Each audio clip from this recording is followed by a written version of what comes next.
station. Sports Hub headlines. Despite all those scary weather forecasts, the Red Sox and Twins are actually playing baseball over at Fenway Park. Sonny Gray gave up a run in the top of the first inning. Twins currently leading 1-0 in the second. Before the game, Masataka Yoshida spoke to Mass Live's Christopher Smith and was asked for his thoughts on potentially getting traded. Through a translator, he said, quote, "It's part of the game, right? If it happens, it happens." Yoshida currently hitting .253 with a .679 OPS this year. In the NBA, the Knicks are now one win away from reaching the NBA Finals for the first time since '99 after they took a 3-0 lead over the Cavs last night. Tonight, you will get Game 4 between the Thunder and Spurs as San Antonio tries to tie that series. Let's hope that one goes along. We need it. Sports Hub headlines are brought to you by DN Van Lines. Take the chance out of your move and make the sure bet with DN Van Lines, an approved mover of the Department of Defense. Visit dnvanlines.com. I'm Michael Hurley. Sean Sylver has your next update in an hour. Are you actually coaching the game, or it's just that is? I feel so strongly about that. I can't even tell you. Boston Talk Sports here. What do we got? The Sports Hub. Boston Sports. Yeah, we got that covered. 98.5 The Sports Hub. Jeff made the boast last week. Don't worry, Jeff. We're not starting with this. But Jeff made the boast last week that he was in a sounds just like a dream taxi or a dream Uber ride when he was I believe this is at Rockville or one of the epic concert yes, Rockville. Yes, events that he went to. And he had a particularly engaging driver, and it was just like, "Hey guys, I'm going to play TV theme songs and you guys guess." And I guess Jeff went on a run. So, you know what we're going to do later in this program, because it's Memorial damn weekend day and it's raining, we'll do a little TV theme song segment here. I'm going to put Jeff to the test. And I feel like having chosen like a few songs and I know I'm definitely going to play, he's probably going to get these easily, and then I'm going to actually have to think. Really going to have to think. Because if I know Jeff Williams, he is a man who takes his music seriously, including little 30-second ditties that play at the start of a syndicated TV show. So we'll see about that. That's not the only thing that I'm trying to tease here. Not the only thing. There is a lot going on in the world of sports that is kind of, I think, the other category, you might say. There's just like a bunch of stuff. French Open starting today. I wouldn't say I'm like a big tennis guy, but like I used to be kind of a big tennis guy and always kind of enjoy watching the majors, watching the Grand Slams. We got the enhanced games going on. I'm watching swimming right now. As Michael Hurley and I, we're kind of crossing over there. There was a commercial break. He was like, "Oh yeah, you got this swim meet on." I was like, "Is this a legitimate swim meet, or is it the enhanced games?" And if you don't know about the enhanced games, well, maybe we'll, I don't know, talk about that for a while. Why not? Obviously, A.J. Brown, the boys, Glash and Hurley hit on that maybe about a half an hour, a little longer ago. The A.J. Brown countdown is on. We can discuss that. Kyle Busch this week. Holy crap. And again, I'm not like a big NASCAR guy, but I was kind of into NASCAR for a little while, more for like the camaraderie, and like I had some buddies who were into it too, and we'd go to the races in New Hampshire. You ever get up there, Jeff? Yeah, I've been up there once. It was pretty cool. Yeah. It's an experience, I think, more than anything.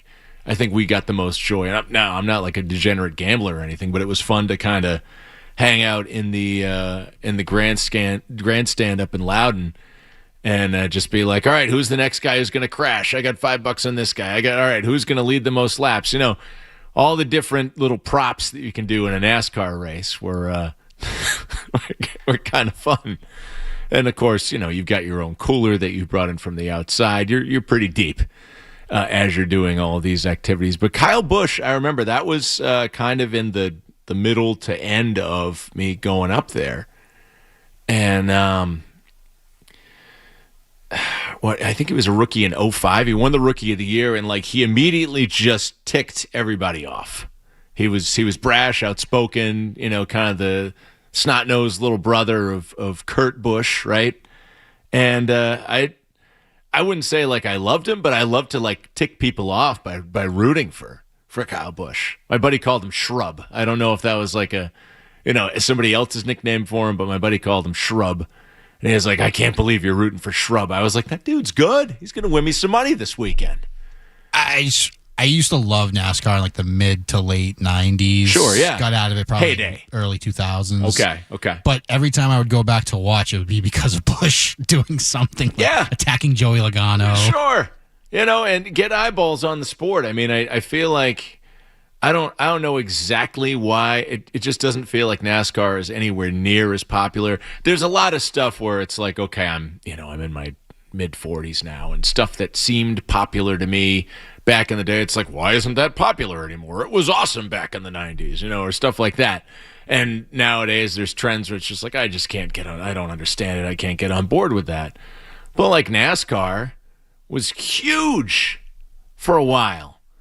And now like I hear like Michael Jordan's team is like cleaning up and stuff, but I just don't really feel like it has the cachet, the presence that it used to. I mean, I don't know if the ratings are there. Maybe they are.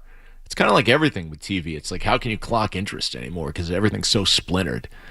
But yeah, Kyle Busch was a guy who would get eyeballs, and had kind of transitioned into reading up on things in the aftermath of what happened. Like he was a consummate racer. He was just on the track all the time, and just racing trucks, racing this, racing that, and just had like settled into this sort of like veteran portion of his career. Like once these guys hit their kind of 40s and 50s, like, they're not still winning championships left and right, but they still can have like a throwback performance one weekend and win one. And yeah, I don't know. My first thought was hantavirus. Everyone knows about that sketchy cruise ship thing by now, right? I was just like, what happened? Just suddenly the dude, gets sick and he's gone. Now they said it was bad pneumonia and sepsis. And, I know some folks who've had like bad pneumonia, and that just seems like really, really bad news. But this is probably the worst news of all. Whatever happened to Kyle Busch there, and I wonder if that onion will unravel more. So we just had a caller call in to explain why they called him Shrub. Yeah. Because he was the little Busch. The little Busch. So there we go. All right. So it wasn't my buddy who made that up. Thank you, caller. Appreciate you checking in. 617-779-0985, by the way, if you want to yell at us about NASCAR. The Red Sox have hit a home run. Someone's wearing the Wally helmet. Oh, that's Yoshida. All right, great. Good for him. Good for him. All right, 1-1 Red Sox game. So, yeah, Kyle Busch, obviously, respect, right? Respect for the dead here. Just a really shocking thing. Like, think of all the sports stories you'd think that you could randomly see, and like 41-year-old NASCAR driver just randomly passes away not racing. Was definitely kind of wild. We got pea soup over at Fenway here. Bunch of families of veterans honored on the field with yellow roses prior to the game. Obviously, very cool thing to see. Memorial Day weekend, the folks who have paid the ultimate sacrifice for our country, and they're getting it in over at Fenway this baseball game. But it's a 1-1 score right now early in that one. Red Sox and Twins in the bottom of the second. And I just totally thought that was going to get canceled due to rain, or, delayed due to rain or something. But they're going ahead with it, and everybody online is, greedy John Henry trying to extracting money out of the fans, and they're going to come there and buy the beers and $32 pizzas and all that stuff. Whatever. I mean, I wouldn't have been particularly happy if I got tickets to that one. I know I'm thinking like, all right, my son wants to go to a game sometime soon. I'm like, all right, once the once the spring baseball schedule kind of winds down for him, the Double-A Cal Ripken League kind of winds down, like we can maybe we'll go over to a game. But I'm certainly glad I did not select this Sunday, as that looks pretty bad. But not to mention the play on the field. But yeah, there's a lot of other going on this year. I did not know, as a guy who doesn't follow golf closely, I did not know that the Byron Nelson Classic is now called the CJ Cup. It's just like, what the heck is that? Looked it up. Apparently, the CJ Group is like some South Korean company, I believe, who sponsors it. So good for them. As with everything, it's the Byron Nelson. It had so much gravitas. Everything's sponsored now, of course. Brought to you by Valvoline Instant Oil Change. But yeah, I'm gonna start Celtics, I guess, mainly because I gotta. And, we need to do these kind of weekly updates on the life of Jaylen Brown, for better or for worse, whether I want to or not. It's important, and it's the stuff that's being reported on, with Boston basketball. And so we'll get into that this hour, but I do want to start with a little lamentation on the NBA Eastern and Western Conference Finals. And last night, the Knicks went up 3-0 on the Cavs. 3-0 on the Cavs. Taylor Swift and Travis Kelce in attendance. Jeff, did you see Travis Kelce's move that he pulled out there? What, chugging the beer? Chugging I assume that's a garage beer, right? Isn't that his brand, garage beer? I haven't had a garage beer yet. It seems like the kind of beer I would like. I've transitioned to like being a lager guy now, at this stage of my life. Have you had a garage beer, Jeff? No, I'm not the biggest drinker. Okay. But either way, Travis Kelce sucked one down, and in front of the, I guess, adoring gaze of Taylor Swift. She seemed like she was okay with the shenanigans there. Oh, yeah. You know what happens behind closed doors, though. I was going to say, like... Grow up. Like, that's not shotgunning a beer, I guess. That was just, like, pure chugging. That was impressive form. He's obviously quite well practiced in that, but, yeah. Either way, though, the Cleveland Cavaliers down 3-0 to the Knicks. And it's on one hand, it's vintage Cavs because Donovan Mitchell, every playoffs, once the Cavaliers suffer a little bit of adversity, seem like they're going to fall behind in the series or lose the series, like Donovan Mitchell all of a sudden is injured and he's, running around the court like he's got an anvil in his pants. Just like, oh, look at Mitchell. He's laboring so hard out there. And, oh, man, he's such a warrior. And, and his play just becomes more floppy and more, taking lengthy breaks, laying on the ground after minimal contact, and just wonderful to watch. James Harden, obviously, again, in a playoff situation, speaking of guys who are floppy, but getting embarrassed, can't guard Jalen Brunson to save his life. It really makes you wonder. I mean, why did the Cavs do this deal for old James Harden? Did they really think that was going to get them over the top? I don't know. I mean, I know that Darius Garland wasn't exactly the picture of health, but there probably could have been something they could have done other than do James Harden, Donovan Mitchell combination. The Knicks are clean in house, and I don't even think the Knicks are necessarily a favorite to win the NBA Finals because, right, Oklahoma City or San Antonio is going to be staying their way. It's probably going to be OKC from what we've watched, but I'm certainly no Knicks fan. I'm kind of like an appreciator of watching New York Knicks fans and how they overreact to everything. It's so annoying and aggravating that I just kind of, I don't have any stake right now, so I just kind of shrug, and it's like, all right, cool. I mean, I read The Athletic, right? I have a subscription to The Athletic. Ian O'Connor wrote something on there. Brunson is in his top 4 Knicks of all time, like right now. Patrick Ewing, Walt Frazier, Willis Reed, Jalen Brunson. And it's just like, okay. I guess. It just makes you think about the history of the Knicks and just how, like, ridiculously lame they've been historically. They just, the fan base always makes a mountain out of a molehill, and every, 2-bit player is supposed to be the next all-star, and, guys get drum out of town. And, yeah, I guess that's how you wind up with Jalen Brunson being your number 4 best player of all time at this juncture in history. He's been a Knick for, 4 years? So, he's playing well. Another guy who just can't stand, watching him because he's on the floor every 5 seconds, but playing well. And, then you got OKC San Antonio out west, and San Antonio, everyone was like, oh my gosh, Wemby.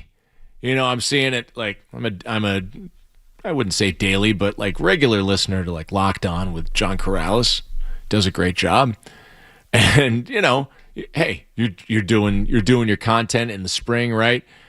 There was the podcast that was like, hey, do the Celtics have to worry about their championship window because of Wemby? And it's like, that's a good question.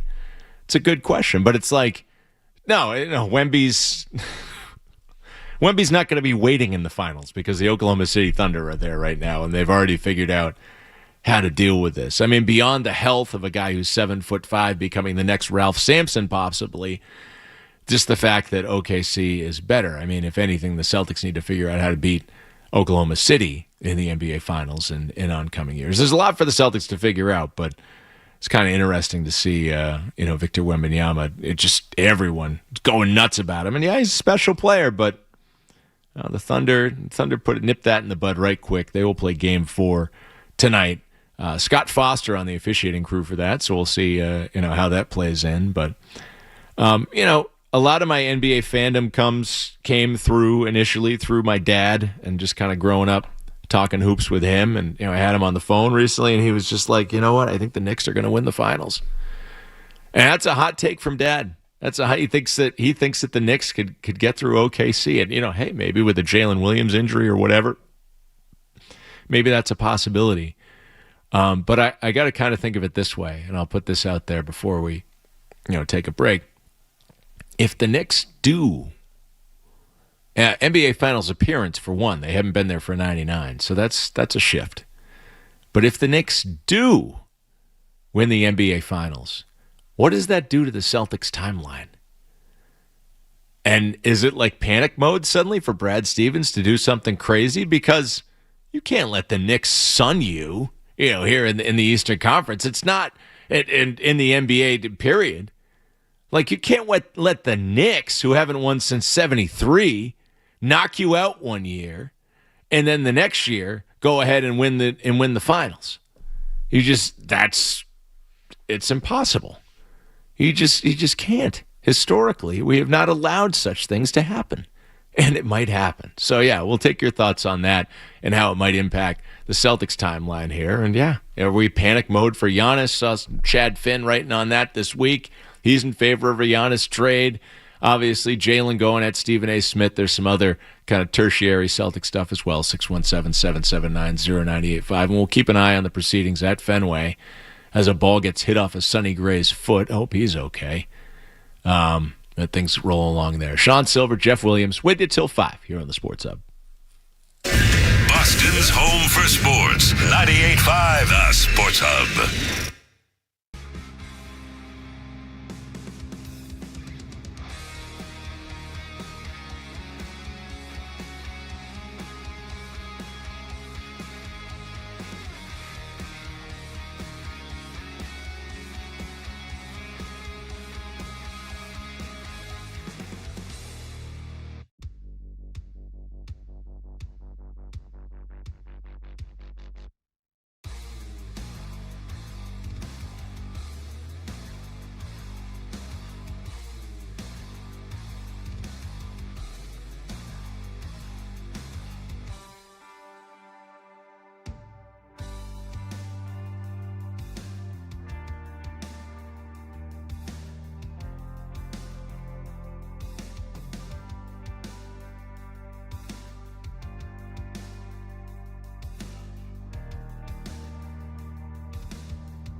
Sports Hub. I wouldn't say that today necessarily is the greatest day. 54 degrees and spitting rain out there.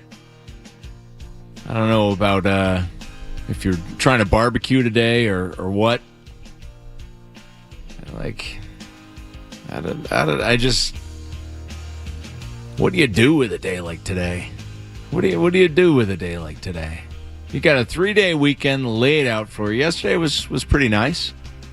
Yesterday was pretty nice. Spent some time at the ball field as usual. And a little bit of time working in the yard. But you roll along on Memorial Day weekend and you kind of want to, relax. Spend some time out, you're in your domain, out in the patio. I've been working real hard in the patio this spring. It was time for a little bit of an overhaul. Get some new furniture in there and new umbrella. Just got like a new umbrella stand this morning. I went to the hardware store and I was like, oh, these umbrella stands are on sale. Okay, we gotta get a stand for the new umbrella. Get that. We're just about where we need to be. Refinished a nice little patio set, stained it up real nice, looks good. Got some new cushions. It's not. I want to spend some time out there. I mean, obviously not right now. I'm on the air, but I want to relax. Have my kids run around, get the swing set, kick a few soccer balls. No, it's not happening. It's not in the cards. There have been some just wild swings of weather, obviously, on Memorial Day. It's like I think of people, these poor folks, down the Cape right now. Oh, yeah. My heart bleeds for them right now. Of course, I grew up being like, oh, all these friggin' people are coming down this weekend. It's over. It's over. Won't be able to go anywhere, do anything anymore. Can't even get a drink. Wait for 20 minutes. But, yeah, I don't know. Like, I kind of get it now. Like, having a family and trying to, book vacations and stuff or book a long weekend for you're at the mercy of the weather. You better have a pivot if things get kind of hairy out there with respect to the weather. House with like a video game setup in the basement, pretty clutch, something like that. Little foosball table. We got this. We went up to Santa's Village last fall and got this little place. And it had like one of those arcade machines that has like everything on it, plus the foosball. Perfect. Because, you go to Santa's Village and you do that stuff. But when you're not at Santa's Village, it's 30 degrees. You're in northern New Hampshire in November. That worked out nicely. So I don't know. Is everybody run to the movie theater? Is there any good movies out this weekend? What's that scene like anymore? I think, I'll go to a few movies a year, usually kids' movies. I'm not going there for high cinema. But yeah, maybe you can kill some time at the movie theater today if there's one available to you. It's just nasty. It's just not fun being out there getting drizzled on, particularly the fans at Fenway right now watching the Red Sox lose. But yeah, I think this evening I will flick on some Western Conference Finals and watch the Spurs take on the Thunder. But I'm thinking about the Knicks, and I get it. Historically here, you look at I look at my full fandom, right? One of the first playoff series I remember is the 90 Celtics, and lost to the Knicks on this crazy Patrick Ewing fadeaway jumper at the buzzer. Lost to the Knicks in 90. They beat the Knicks in 2011, lost the Knicks in 13. That's what closed the door on the KG Paul Pierce era. I think if folks remember, there was this strange game where the Celtics were down a ton and made this 20-0 run in the third quarter and tied it up, and TD Garden's going crazy, and then the Knicks won the game, and it was all right, it's over. It's over. And then, of course, last year, the Knicks have beaten the Celtics in 3 out of 4 of their most recent playoff meetings. But it's never mattered. It's never mattered. Just like '99, like when they went to the finals, it's like, oh, they're going to get demolished by the Spurs in this lockout finals where games are like 75-63 for the final. It's like Larry Johnson and Spreewell and Allen Houston. Grandmama. Yeah, Grandmama, like with a heavy back brace, looking like Andre the Giant at WrestleMania 3 every time he got out on the court. Slap me, boss. Oh, man, there's been a lot of that. But, Marcus Camby, I never took those teams seriously. They were just kind of there in a weak Eastern Conference. The Celtics were down.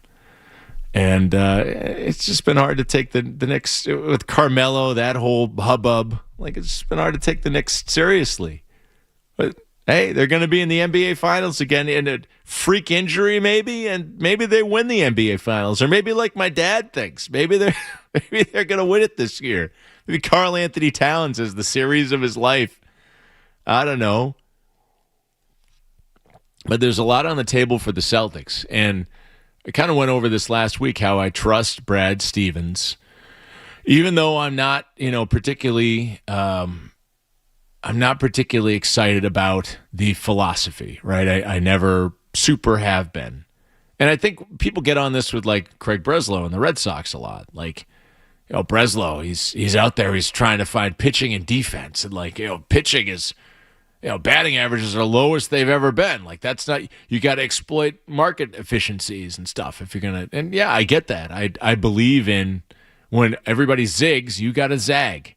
That's how you catch somebody by surprise. That's how you wind up getting out ahead of the pack. And when the when the Celtics got 3 happy in the mid-2010s under Brad Stevens, that was kind of a new and novel thing. It's like we're going to be the Warriors of the East just with no talent, and we're just going to go bombs away. And it worked. And they've kind of stayed that way. But it's just, it's reached new heights under Joe Mazzulla. It kind of is what it is. I don't think they're going to deviate from it.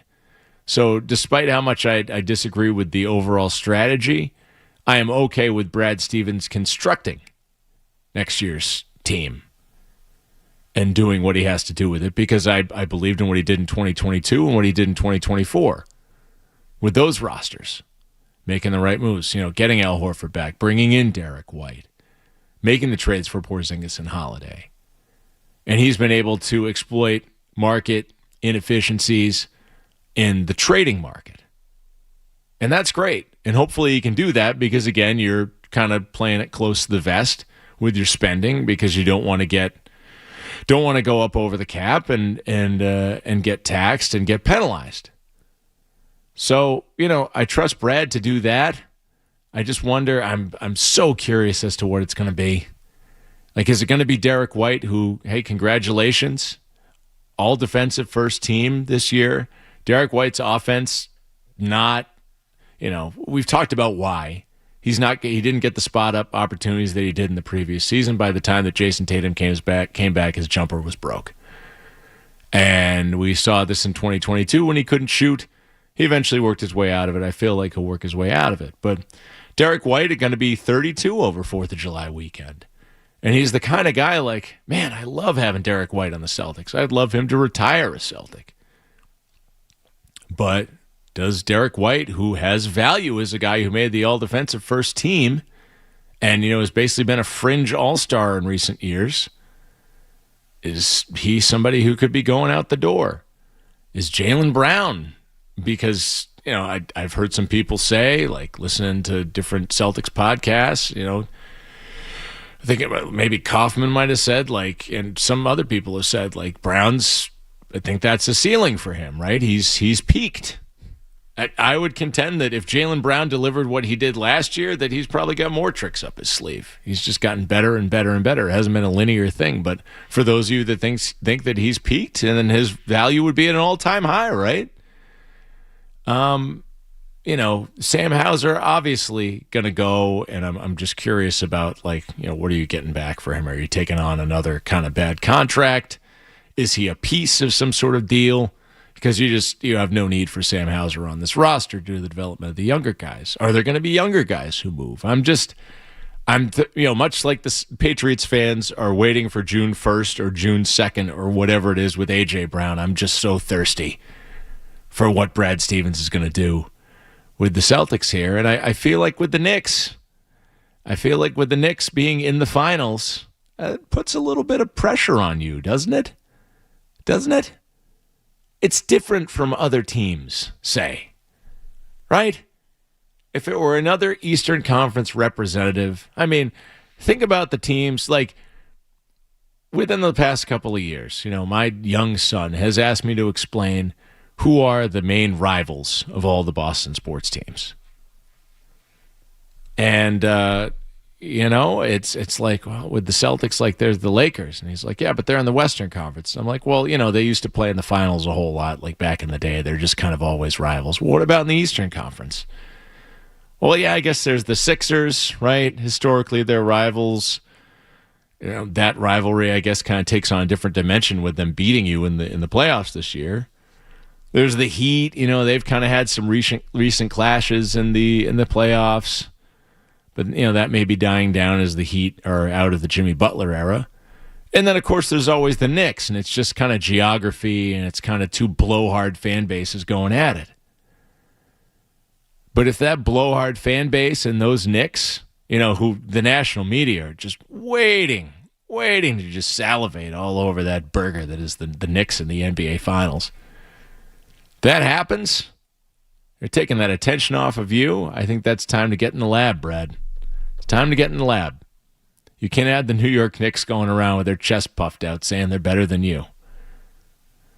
So, I don't know. Just kind of curious as to how that plays out. And then, I think Oklahoma City is going to take this series. Crazier things have happened against the Spurs, but the Spurs clearly showing that they're on the come, but they're maybe not quite ready yet.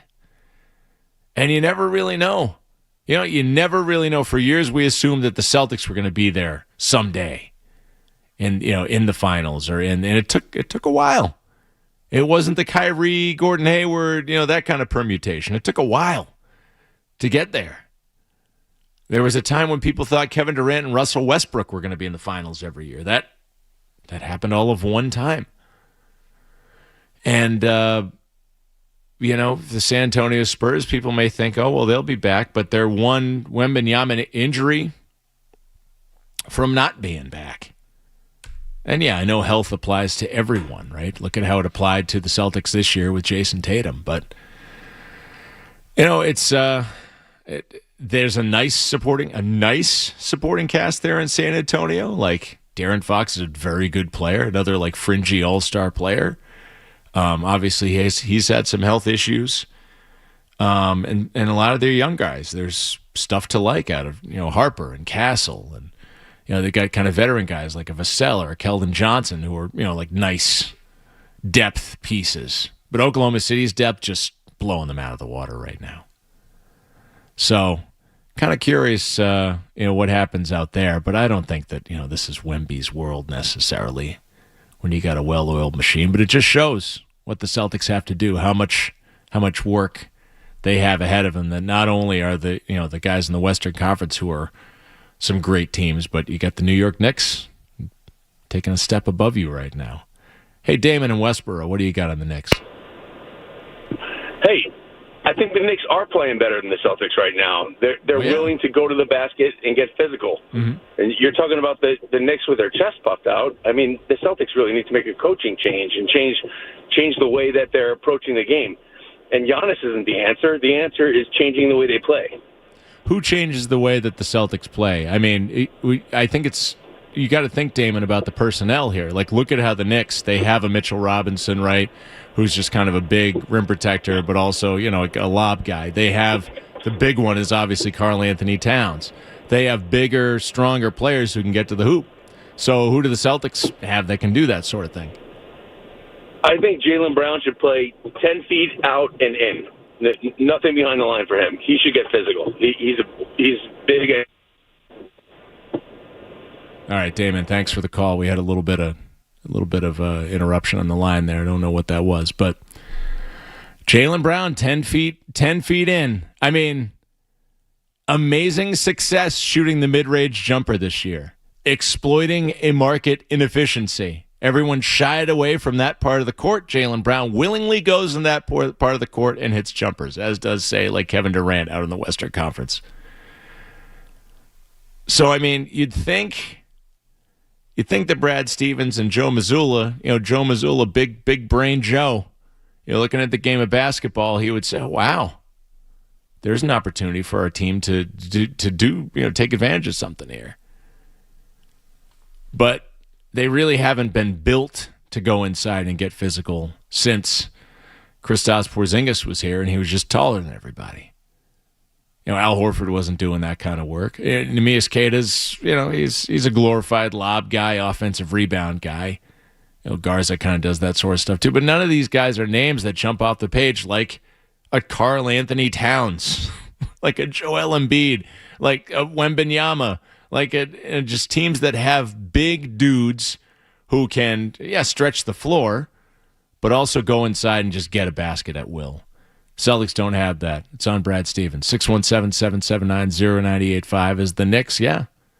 They're alive. The Celtics have gone home early 2 years in a row. Of course they're playing better basketball than the Celtics. I don't have to be happy about it, but they are. But yeah, Sean Sylver here till 5. Jeff Williams alongside.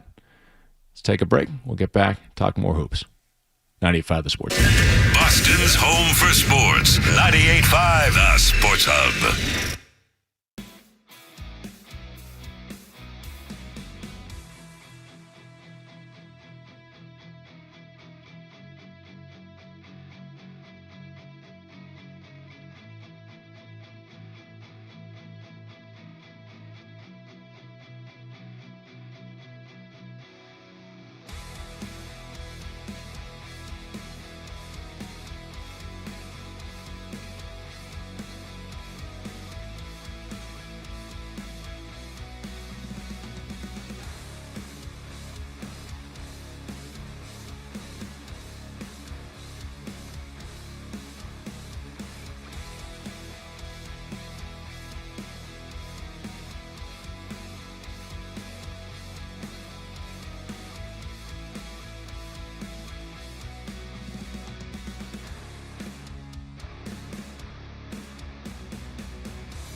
Jeff Williams rolling along on a Sunday afternoon, right smack dab in the middle of this Oreo cookie that is Memorial Day weekend, and hope there's some serious crunch tomorrow, because, man, I mean, at least as Jeff just said, at least the folks at Fenway are getting a game here. The Red Sox challenging Bailey Ober and the Twins here, and it's gone to 3-3 as Wilson Contreras has gone deep. Masataka Yoshida swinging a hot bat today, just doubled off the wall. So the Red Sox all clad in their warm jackets. It looks so miserable there. Oh, my God. Like, could you imagine sitting and watching this one? Just, with a tarp. I know tarps off has been a thing of late. But, yeah, with a poncho over yourself and several layers underneath, just trying to stay warm and watch some dang baseball here.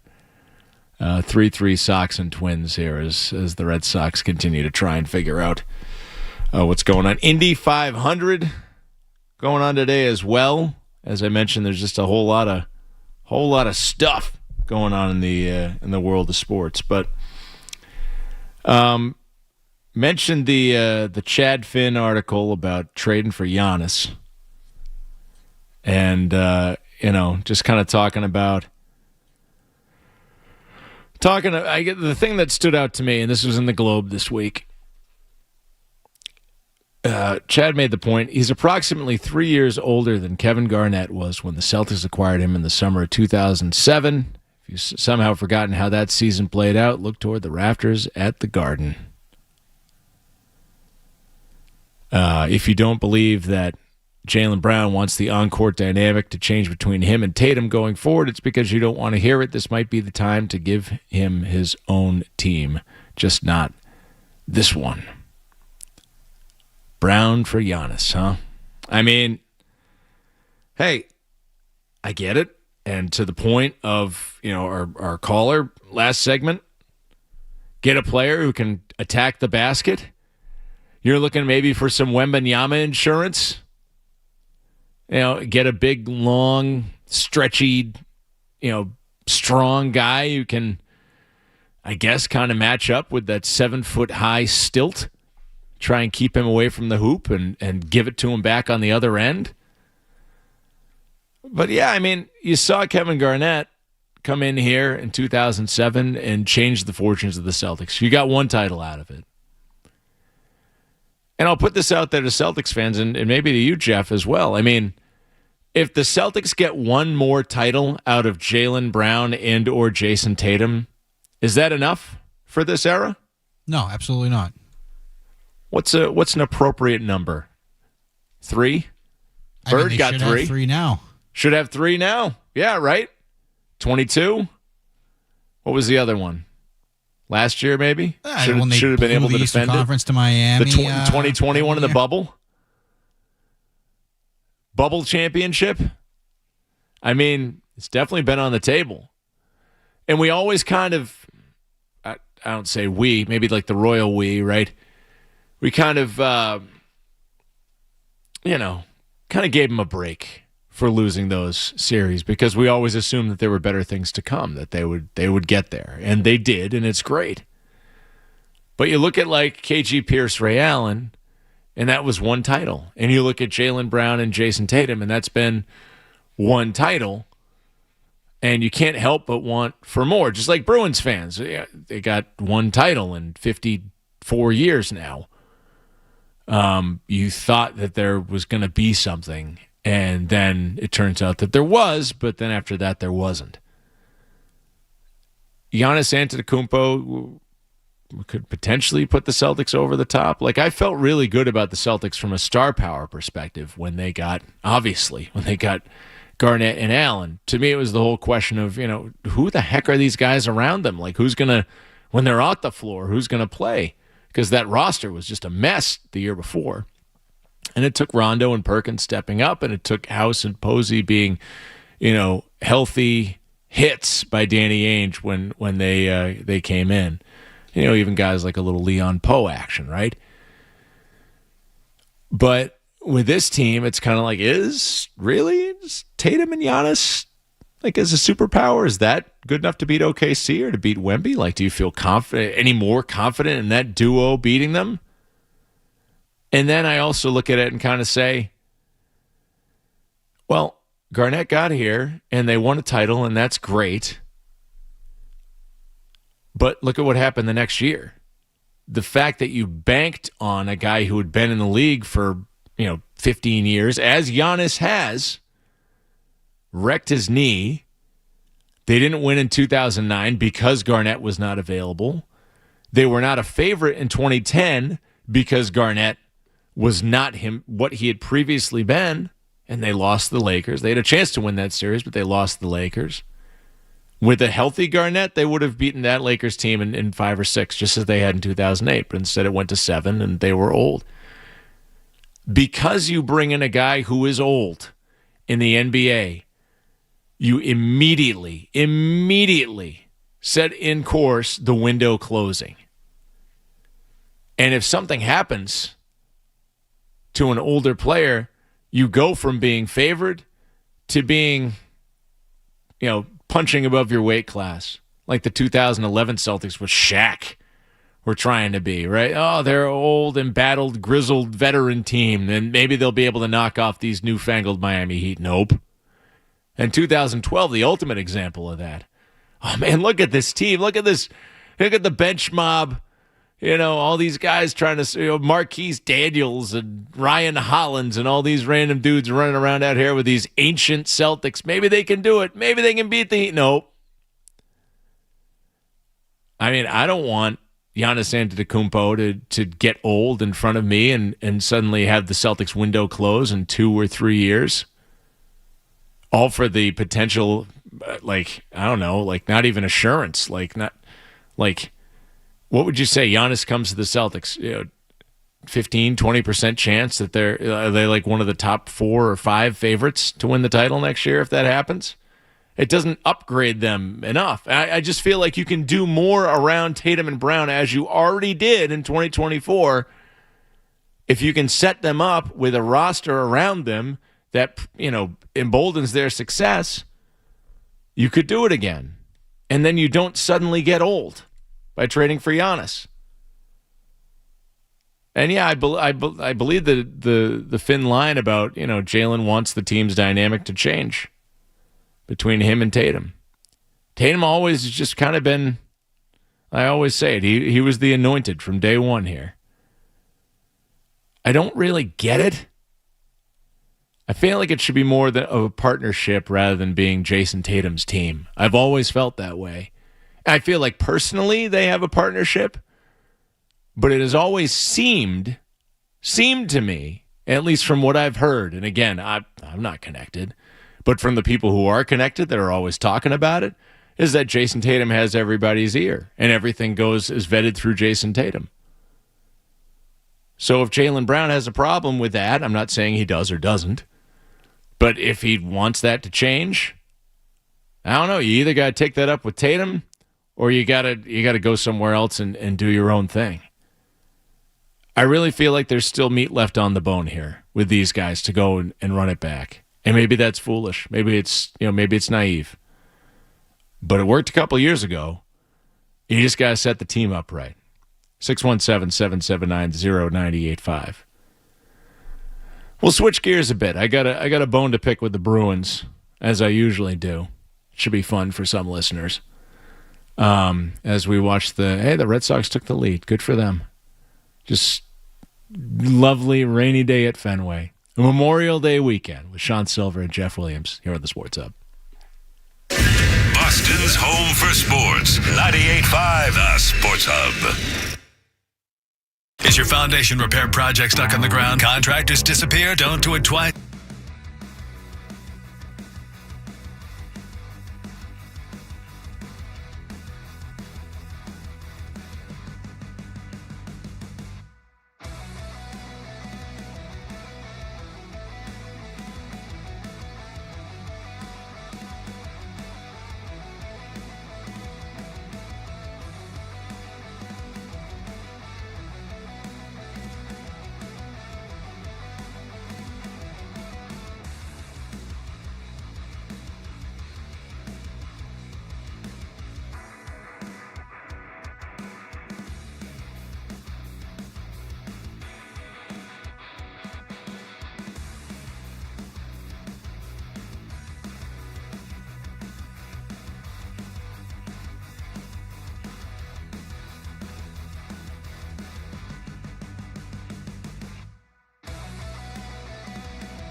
Celtics. WBBM and HD Boston 98.5, the Sports Hub. Beasley Media Group station celebrating 65 years of broadcasting.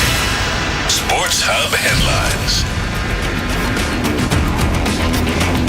Boston Red Sox and Minnesota Twins going at it at this hour over at a cool, rainy Fenway Park. Sox have a 4-3 lead over the Twins. Wilson Contreras has gone deep for the Sox, a 2-run job. Masataka Yoshida also gone yard as the Red Sox getting some run support for their pitcher today.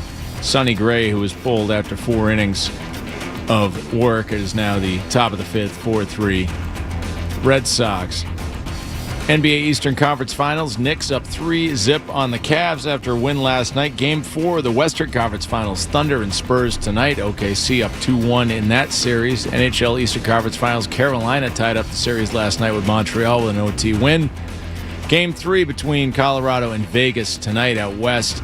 The Golden Knights have a 2-0 lead in that series. And speaking of games with a nil in them, the Revs 1-0 losers to Charlotte yesterday at Gillette. Your Sports Up headlines are brought to you by Super Service Today. Upgrade your home with an electric heat pump system from Super Service Today.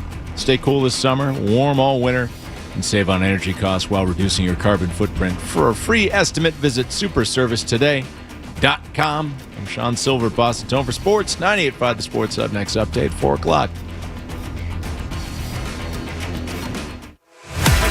Deep 3, violent two-hand slam. Wow.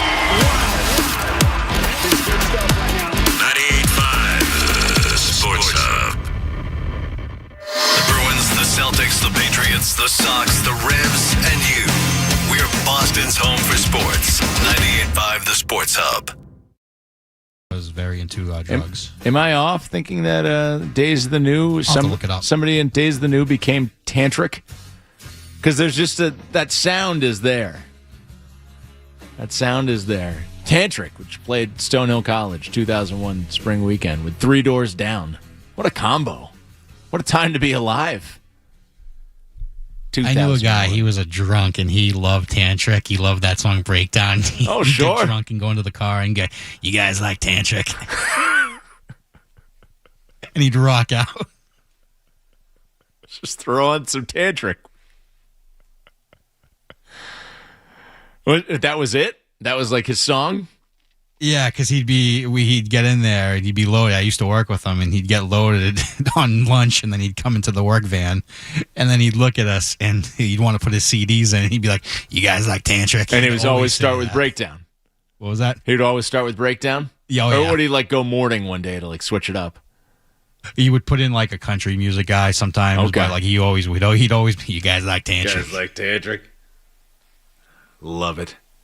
I in my earlier radio days, not my earliest, but one of my earlier stops on a station north of Boston, there was a guy who used to call up, and he was always looking for, hey, can you play the Moody Blues? He was either wanted to hear the Moody Blues or Thick as a Brick by Jethro Tull. So one day I had, really nothing planned for the show, and I found out there was like a Thick as a Brick by Jethro Tull that was like a 20-minute album cut. I was like, you know what? We're going to listen to Ian Anderson tell the tale right now. I used to have a guy call in when I worked at ZLX overnights, and he would always request Sister Christian. Oh, Little Night Ranger. But we didn't play it. It wasn't on the approved set list at the time.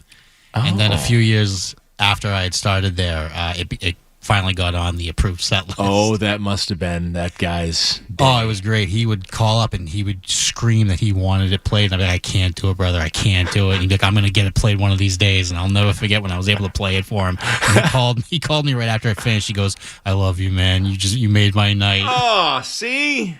Oh, man, the magic of radio. The magic of radio. I just want this song played so bad.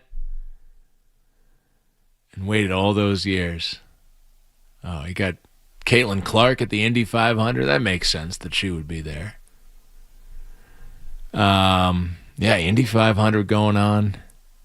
Jeff was just telling me the Smashing Pumpkins on tour recently announced this tour. Yes, within the last week or two, I want to say. Okay, and you will be there. Oh yeah, I had to jump on those tickets. Nice.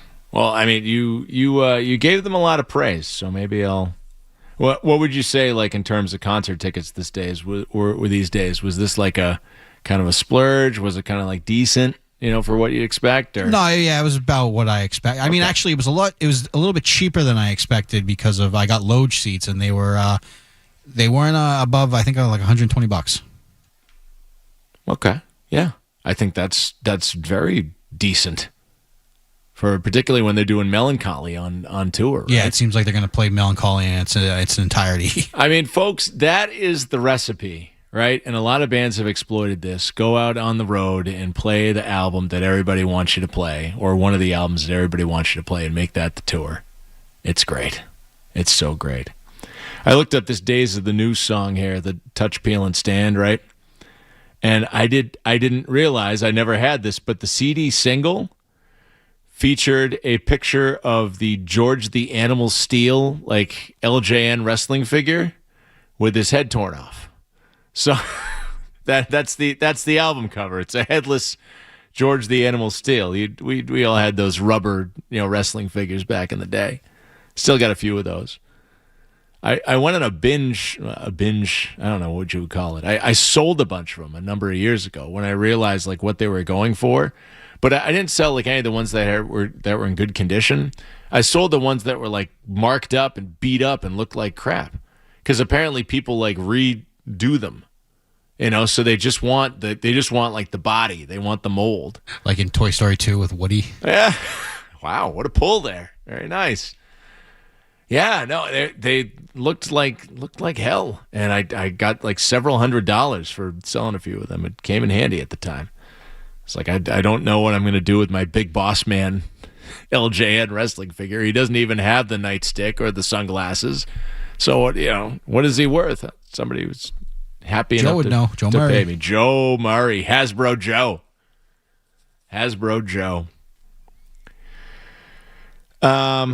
So, yeah, we roll along through this Memorial Day weekend where it's kind of crappy out and I don't know what you're doing. This is what I'm doing.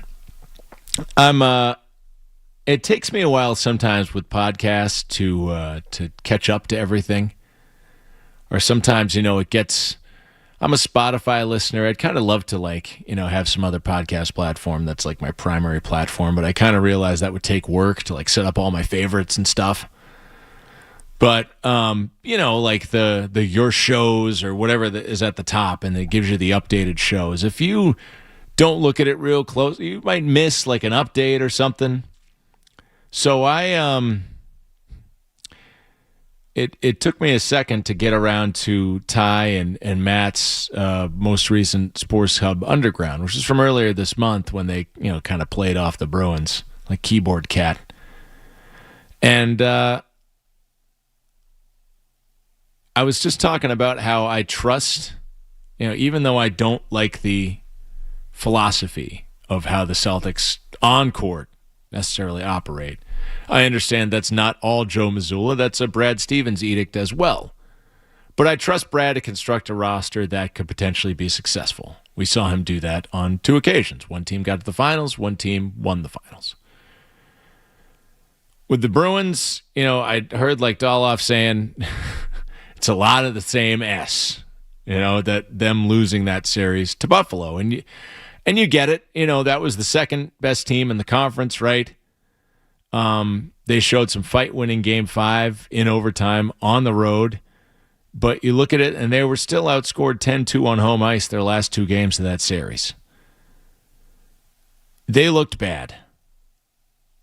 And it just really showed you how far away they are from contention. Like, you look at the hockey conference finals that are going on right now, and it's just like, could the Bruins win a game off of any of these teams? I mean, look at Montreal going out surprising. Kind of wild. My buddy texted me yesterday. I guess he was up there for the Grand Prix, but also, the Habs are in the Eastern Conference Finals for the first. When was the last time the Habs were in the Eastern Conference Finals? It was like 2009? Was there something more recent? 14. 14. Oh yeah, because they beat the Bruins in the quarter or in the semis. I mean, technically, they were in the Western Conference Finals in 2021. Oh yes, that. But yeah, it's not something that happens a whole lot. And obviously, their last cup was in '93. And my buddy's texting me, and he's just like, "Yeah, this is wild. I'm outside the Bell Center with like thousands of Canadians fans. He's a diehard Bruins fan, so." I'm sure he got some amusement out of them losing the game. I haven't texted with him today. I hope he didn't say anything and like get assaulted by a number of French Canadians. It's very possible. Had to check on Pun. But either way, the Bruins are just so far away from giving anything against any of these teams. It's just so obvious. And as much as I have confidence in Brad Stevens building the Celtics, and as much as people display their utter, lack of confidence in Craig Breslow doing anything, pouring milk on his cereal in the morning, I kind of feel the same way about Don Sweeney and Cam Neely at this point. And I'm sure that, I got a lot of calls after game 4, right? When they just got totally walloped 6-1. And it's just like, the Bruins fans keep going back. The Celtics season tickets are what they are. The Bruins are twice that much to go and have a season ticket for the Boston Bruins. And yet people pay those prices and they keep going and they keep doing it to themselves. And I'm still looking for an answer, much like Days of the New. Well, actually, the Bruins apparently have found the answer, but they need an excuse to keep turning out at those games. I don't know what motivates Bruins fans to support this. And Cam Neely's a franchise icon, and it gives me a chuckle to play with Don Sweeney in NHL '95 out there, have him running around. Skating around, I guess. But I still go back to the fact that you're that far away and you did nothing at the deadline. And you gained nothing from the experience. It's not like to Matt and Ty's point, listening to their pod, it's not like those young guys did anything in the series. Oh, we got a good thing going here. We got to get them some experience. Experience doing what? If you get bad experience, like the Red Sox, if their young guys show up on a team and they're not ready and they're being developed in the wrong fashion and they're playing for a bad team, it's counterproductive to Roman Anthony and Christian Campbell and Marcelo Meyer et al. So what was that experience for the Bruins? We use the line illusion of contention with the Red Sox all the time, and it's exactly the same on Causeway Street. It's exactly the same. The Bruins just want to keep up the illusion of contention. And if they really wanted to do something that had a real impact here, then they would have gotten themselves some more picks and built for years. Because it's not all going to be solved. And again, to Matt and Ty's point, there are not free agents waiting out there who you're going to actually have a chance with. It's not like you can walk into the school cafeteria here and just ask out the prettiest girl in class. Most of the prettiest girls in class already have boyfriends. They're not going to put on your sweater next year and play for the Bruins. They are long-term locked up. That's an LTR, long-term relationship. And B, among those that remain, who's going to want to talk to you? Who's excited about what you have going on with the Celtics or with the Bruins? I feel like there's NBA players who might be excited about what's going on with the Celtics. That's why they would talk with them. It's the same thing as trying to attract somebody to be a GM of the Red Sox. You're not going to attract free agents to the Bruins who are worth anything. You're just not. Because they don't exist.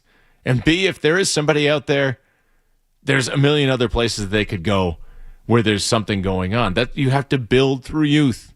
Period. But we'll keep showing up. We'll see what happens in the offseason. We'll see who they bring in and try to sell us. You got double bad contract Lindholms here. Maybe is there another Lindholm in the NHL that they can sign and get something out of him? Jeez. 617-779-0985.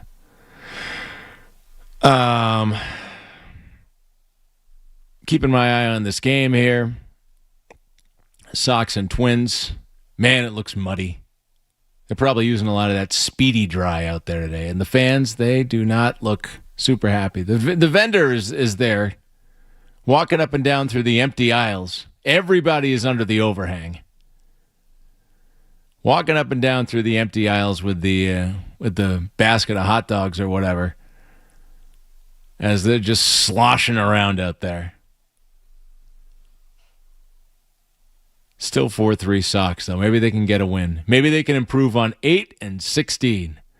Hey, it looks like we have a Bruins call. Anthony in Cumberland. How are you? Hey, I'm good. How you doing? I'm well. Thanks for calling in. Your comment on the Bruins tickets. I'm a hockey player. I grew up, I played with Brian Lawton.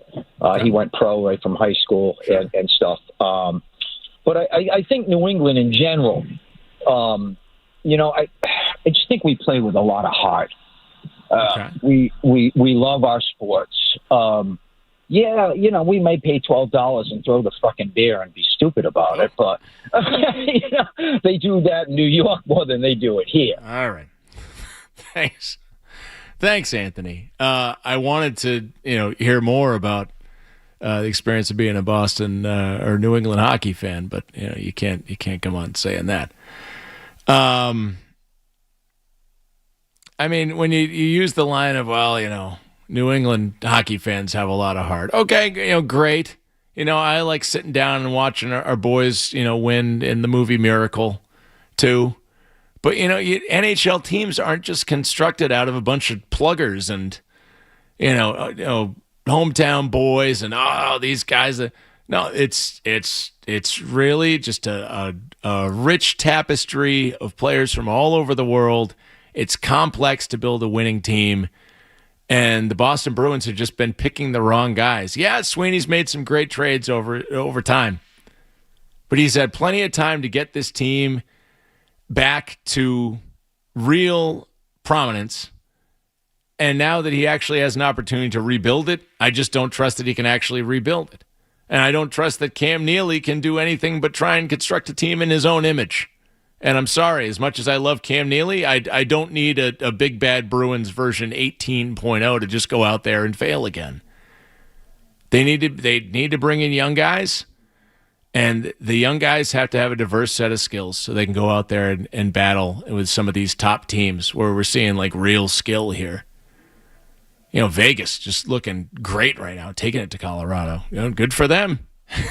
You're going to have another, the original six will continue to go without, and you'll have another Stanley Cup in a place like Vegas or Florida or, maybe Carolina. They got a good chance this year, I guess. They've finally won a game in the Eastern Conference Finals.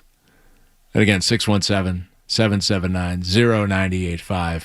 I'm not interested in, tough, old time hockey. There's some guys in your team should be like that, but just Don Sweeney picking players is it's about 5 years past the expiration date, frankly, for me. All right, Jeff, let's hit a break. We'll get back to you here on the Sports Hub. Boston's home for sports. 98.5 The Sports Hub.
It's 6-4 Twins. I've never seen a team fail so bad on the fundamentals than the Red Sox this year.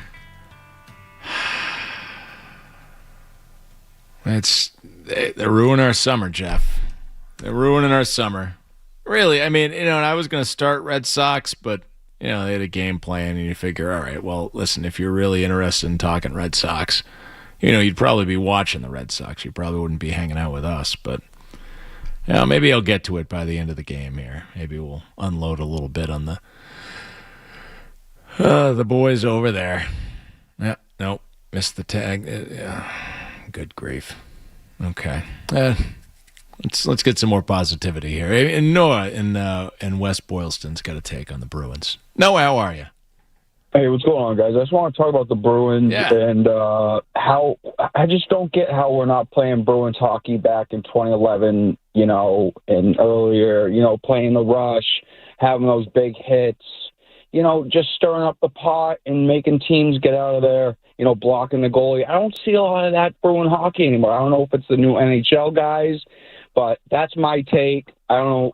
I want to hear from you guys. Thanks. Well, Noah, and West Boylston's got to take. Okay, yeah, we got to drop it. Apparently, Noah left his radio on or had some immediate playback on that one. I was going to ask him, and Jeff, you're here for a ton of Bruins games, obviously. Are there other NHL teams that are succeeding by playing old Bruins hockey? No, it's a totally different sport now. That's what the fans want, and apparently that's why they just keep going back there every year. It's not 2011 anymore. Yeah, and again, I'm obviously more of an NBA guy than an AHL guy, but I get it. You're not going to win with post-ups anymore. That was my favorite brand of basketball. It's gone. It's in the past. If I see some little shred of it, within the flow of a game, I'll be like, oh, look at that. They got a guy in a post-up. Nice drop step. Look at that hook shot. Sweet.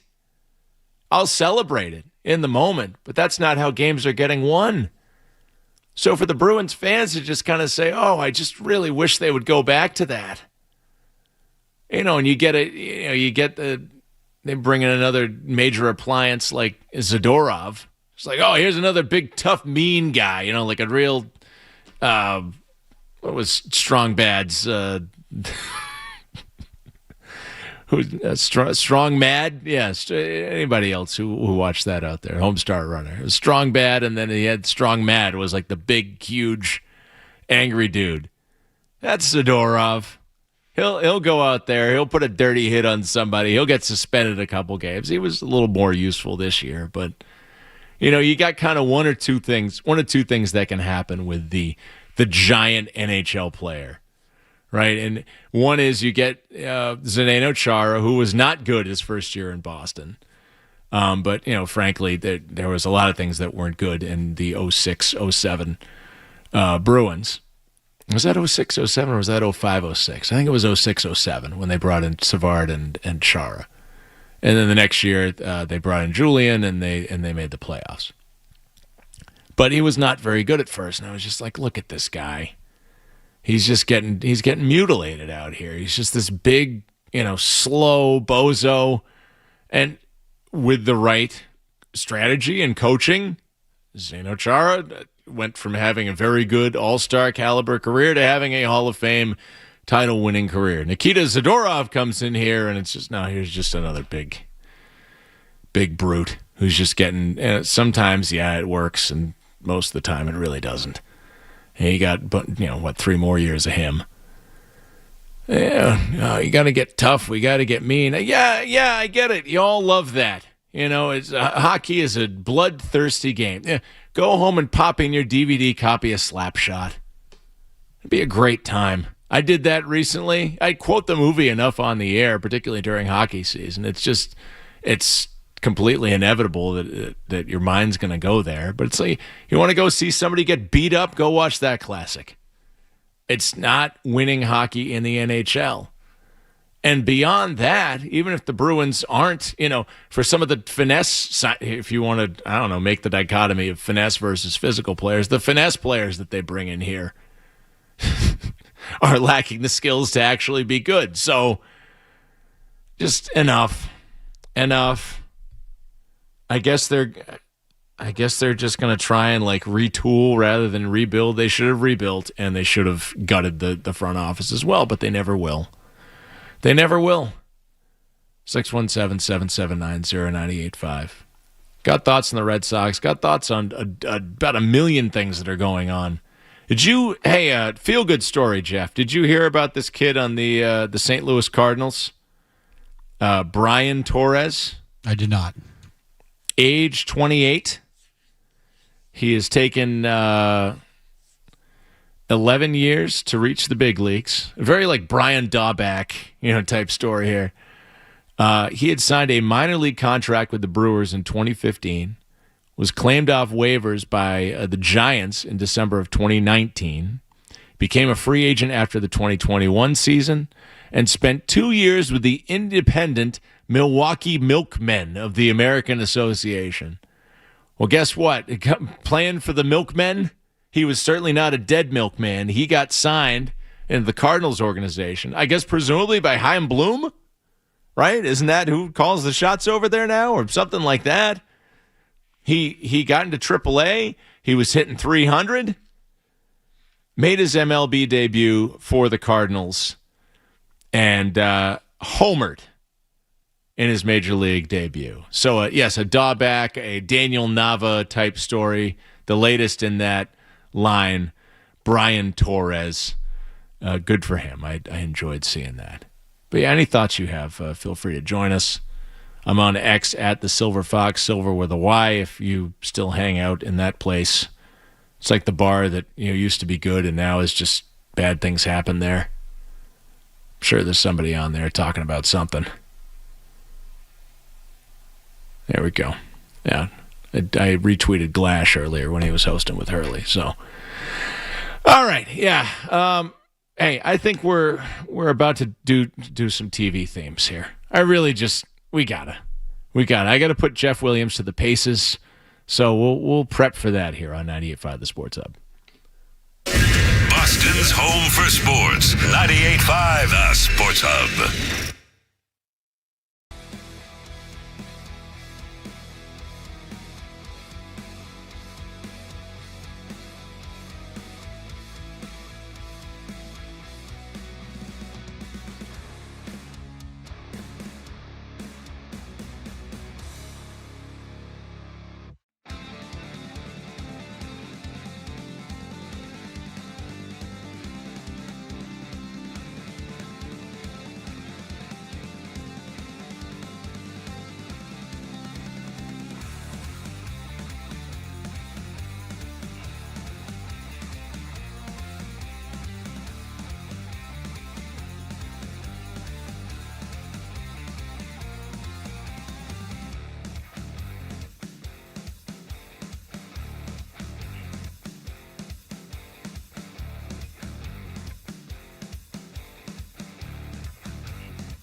Hub.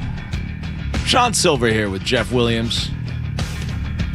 We're keeping an eye on several things. You know, you may have, say, the Indy 500 on your television this afternoon. You may have the Byron Nelson. You may have early coverage of the French Open, Roland Garros. I wanted to go to Paris in 2020. I was like, I'd like to get over to Europe. Been a couple times in my life. It was cool, like really cool. And I was just like, I want to go to Paris. I think that would be pretty sweet. I was talking about it, scoping things out. Didn't actually get to the booking stage, and then, it was March of 2020, and didn't seem like anybody was going to be going to Paris. But I would have loved to go to Roland Garros, check it all out over there, see the grounds. I think I'll start small, though. I'll start small. I think maybe I'll go to the U.S. Open first. Try to get down to New York some Labor Day weekend or something like that and check that scene out. I've always loved that sort of sports experience idea. Place like golf tournaments, place where you can just kind of roam around, see your favorite players. I may not even see your favorite players, but just see world-class athletes going at it on a, random court somewhere. Better at tennis than I'll ever be. Watch a game, wander around, go see another game. Wander around, go see another game.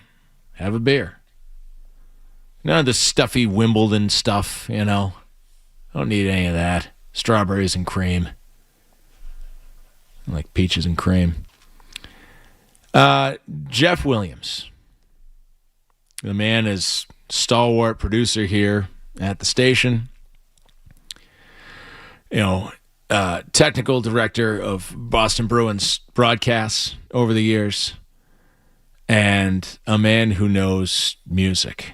The vibes are pretty clean, pretty immaculate when Jeff and I get to talking tunes here. And he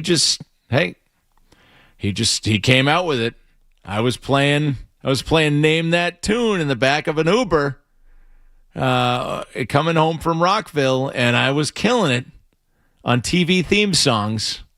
So I said, you know what? I gotta have a crack at this with Jeff. Jeff, do you remember some of the TV themes that were thrown at you back on that ride? A lot of 80s. A lot of 80s and 90s. So yeah. I might be repeating some of these, I guess, but I don't know. Throw some your way. Is this going to be like a? You remember that game? Remember when everyone was playing HQ trivia on their phones, like 8 years ago? That nightly trivia game, and like you would get the points for getting it right, but if you answered it super quick, you would get more points. So I don't know if there's going to be like extra points for going super quick here, but is my computer up?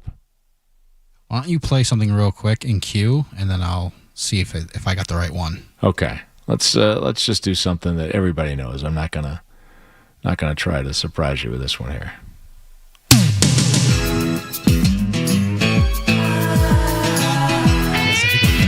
Okay, so there we go. We can hear it. Okay, so 80s and 90s is obviously going to be our wheelhouse. I might try to throw a few tricks in there, but let's see. Jeff Williams, I'm going to put you to the test on some TV theme songs here. All right, let's start. That's Who's the Boss? Angela. Okay, I feel like that's an easy one. Let's go to this one.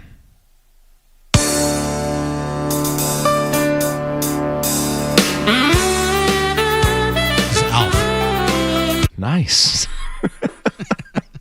Alf. Yo. I loved Alf. I had an Alf stuffed animal that I might have gotten from like Pizza Hut or something. Yeah, that sounds about right. Maybe it wasn't like a Pizza Hut promotion, but yeah, he had a... you got it out with like the claw machine while waiting for your pizza? Most likely. He had like a baseball uniform on, which made it, like really spoke to me. His team was the Orbiters, was across across the chest of the uniform. Yeah, big Alf fan back in the day. I remember I went back and watched some in recent years, not like too recently, maybe like 10 years ago or whatever. And I was like, all right, this is okay. Then I found out, about the dad. Oh yeah, he's incarcerated. So he did not like sharing the spotlight with a. No. Have you seen the uncensored? Oh yeah, just going off on Alf. Very upset about Alf. And yeah, I heard that that set was just. It was a lot of effort to work with the animatronic Alf guy. And, yeah, just a whole lot of stress. Who's the boss? You know that, what's that Instagram or account now? 60-second recaps or 60-second reels or something. Okay. It's like a guy, he does recaps of, like, different, pop culture things or 80s things. It'll be like Teen Wolf in 60 seconds, But he did the intro to the Who's the Boss and Tony, like, coming around the bases and sliding into home plate and like clearly like banging his head on the ground and getting a concussion. Just the guy who did that, it was just expertly narrated. I really enjoyed that. Okay, so we're a few down. These were pretty easy ones for Jeff. Let's see if we can find. Now this is a favorite of mine. Nailed it. Matlock. Okay. Yep. Andy Griffith.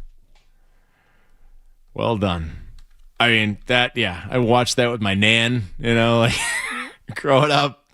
Some suspenseful Matlock episodes. They brought that back with Kathy Bates. I think it's still on. I think it's on like Paramount Plus or something. So one of those deals. It's not on like network TV. Yeah. Or at least it was. I think I saw the pilot, and I think we had like Paramount Plus so the kids could watch Paw Patrol. But then we canceled it because they weren't really into Paw Patrol anymore. So it was like, well, we can't watch our Matlock. The plight of the 21st century TV viewer. All right. You got it. Took a minute, but you got it. How about this?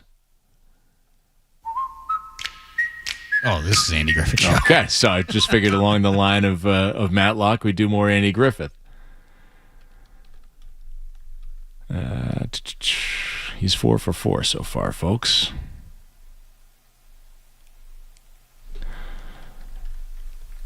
Okay. Yeah, let's do that.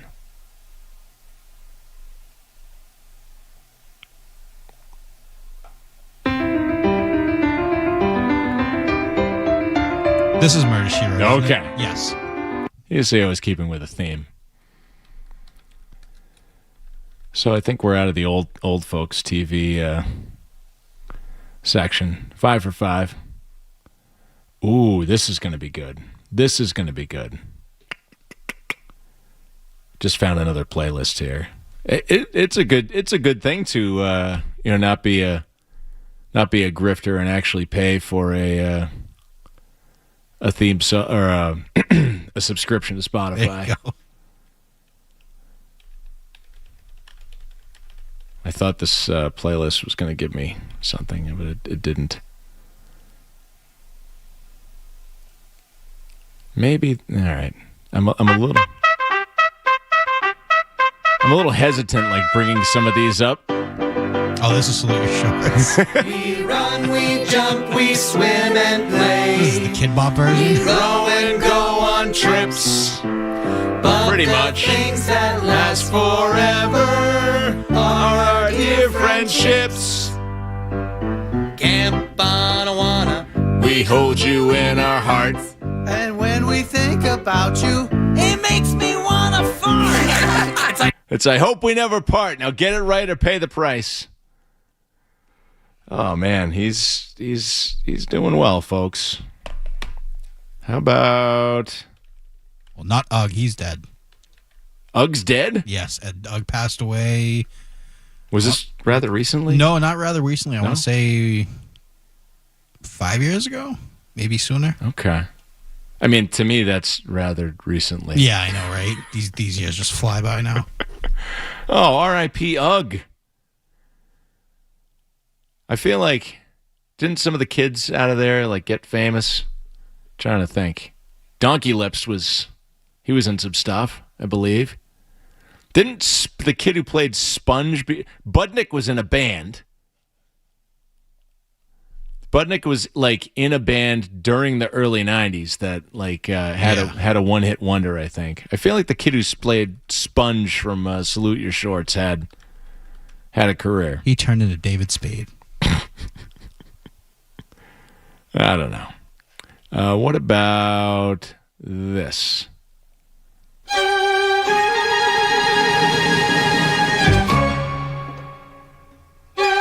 Of course, this is like a cover, right? So. I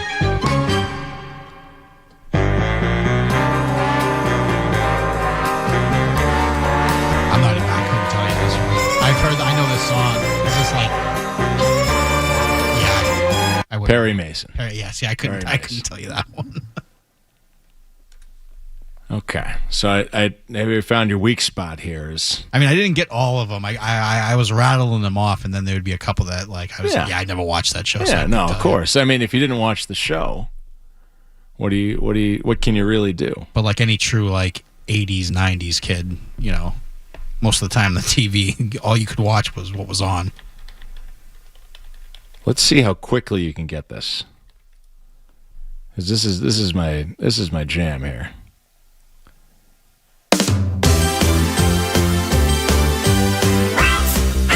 I was wondering if you would get it before they actually started chiming in. How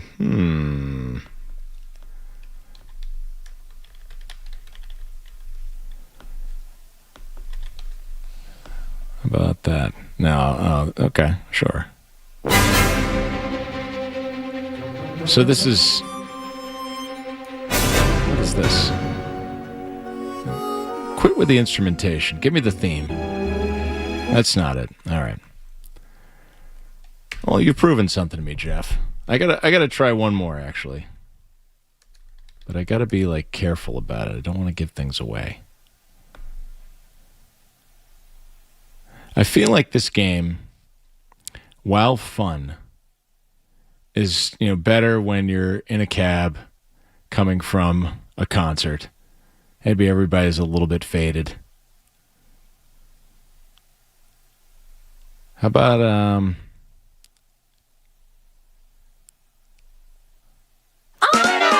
Oh, well, that's a giveaway. Sure.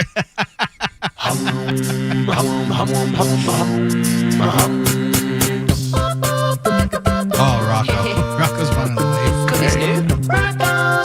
Yeah, they gave that away too. Not the B-52 version. No, so great that they got that. There's so much, just so much out of Nickelodeon that was so great. Jupiter. Free count up. 3, 2, 1. Oh, Pete and Pete. Pete and Pete. Just off that riff right there. The best. Wonder what these guys are up to. Polaris. Pete and Pete, they're up to stuff. Oh, yeah. Is Artie the strongest man in the world still alive? Oh, yeah. Toby Huss? He's in a lot of stuff. Yeah. That might be the greatest. It's like every time I see Toby Huss in something, it could be like a dramatic, tear-jerking scene. I'm like, oh, there's Artie, the strongest man in the world. There's Artie. Wonder if he's wearing his Artie clothes under there, the red and blue stripes. Oh, man. There's one movie where he's just like a sadistic bounty hunter, and he's just like shooting people at whim, and he's acting all silly about it. I'm like, this is Artie. Like, what's going on here? I mean, yeah, it's kind of a one-note character, but I mean, if that's your note, then you can play it a bunch of different ways. Oh, boy. I feel like Adventures of Pete and Pete is like, that's just too good. I found one night, I don't know, I probably told this story, a bunch of things. One night I was going out in Somerville. I lived in Medford. I was going out in Davis Square, and I walked with a bunch of friends, like from my apartment out to Davis Square. I think we were going to the Burn, something, some wild Thursday night of our youth and young manhood. And on the walk, one of our friends she finds in like at the end of somebody's driveway this box of cassettes. And she's just like, "Hey, Sylver, come over here. I found some tapes." I was just like, "Where?" She was like, I think they're just out for like trash day." I was like, "Let's look through here." There's some good, there's like some Radiohead, The Cure, some Nirvana. I don't know. But also in there was the Pete and Pete like soundtrack. You could mail away like a box of Kellogg's, Frosted Flakes or whatever. Few box tops, and get the Pete and Pete music on tape. So I believe either me or one of my roommates at the time took that. We kind of split the tapes up. I hope if he has it that he's kept it around. It's got to be worth something nowadays. Either way, Jeff Williams did very well there. Did very, very well there.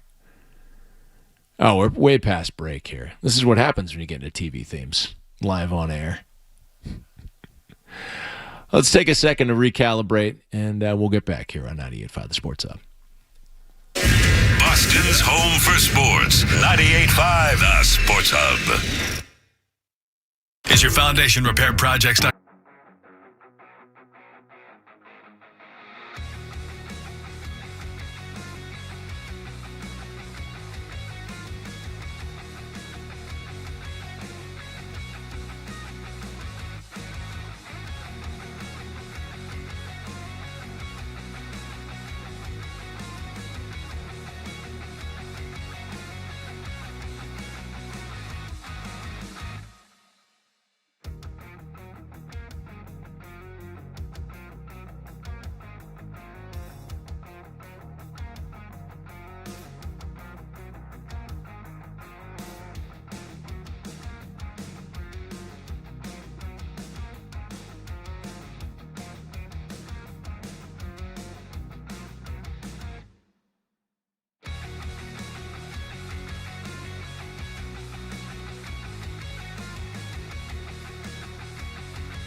for Twins in the 8th as the bullpen has been unable to hold the lead that they had earlier on. Indy 500 right now in a caution flag.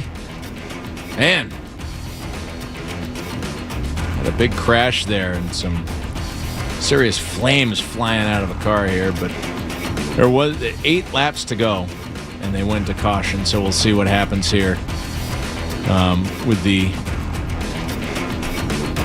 race out in Indy. Eastern Conference Finals going on right now in both sports, Eastern and Western Conference Finals, if you're interested. The Cavs now down 3-0 to the Knicks following their loss last night. Thunder and Spurs tonight. OKC up 2-1 in that series. NHL. Carolina tied it up with Montreal last night with an OT win. Colorado, Vegas this evening is the Golden Knights with a 2-0 lead in that series. Revolution played yesterday at Gillette. Fell 1-0 to Charlotte. Sports Up headlines are brought to you by Boston Prolotherapy. Don't let joint pain keep you off the court, course, or trail. Eliminate that pain with Dr. Franke of Boston Prolotherapy. I'm Sean Sylver, Boston's Home for Sports, 98.5 The Sports Hub. The Sports Hub. 3 legendary franchises on one legendary radio station.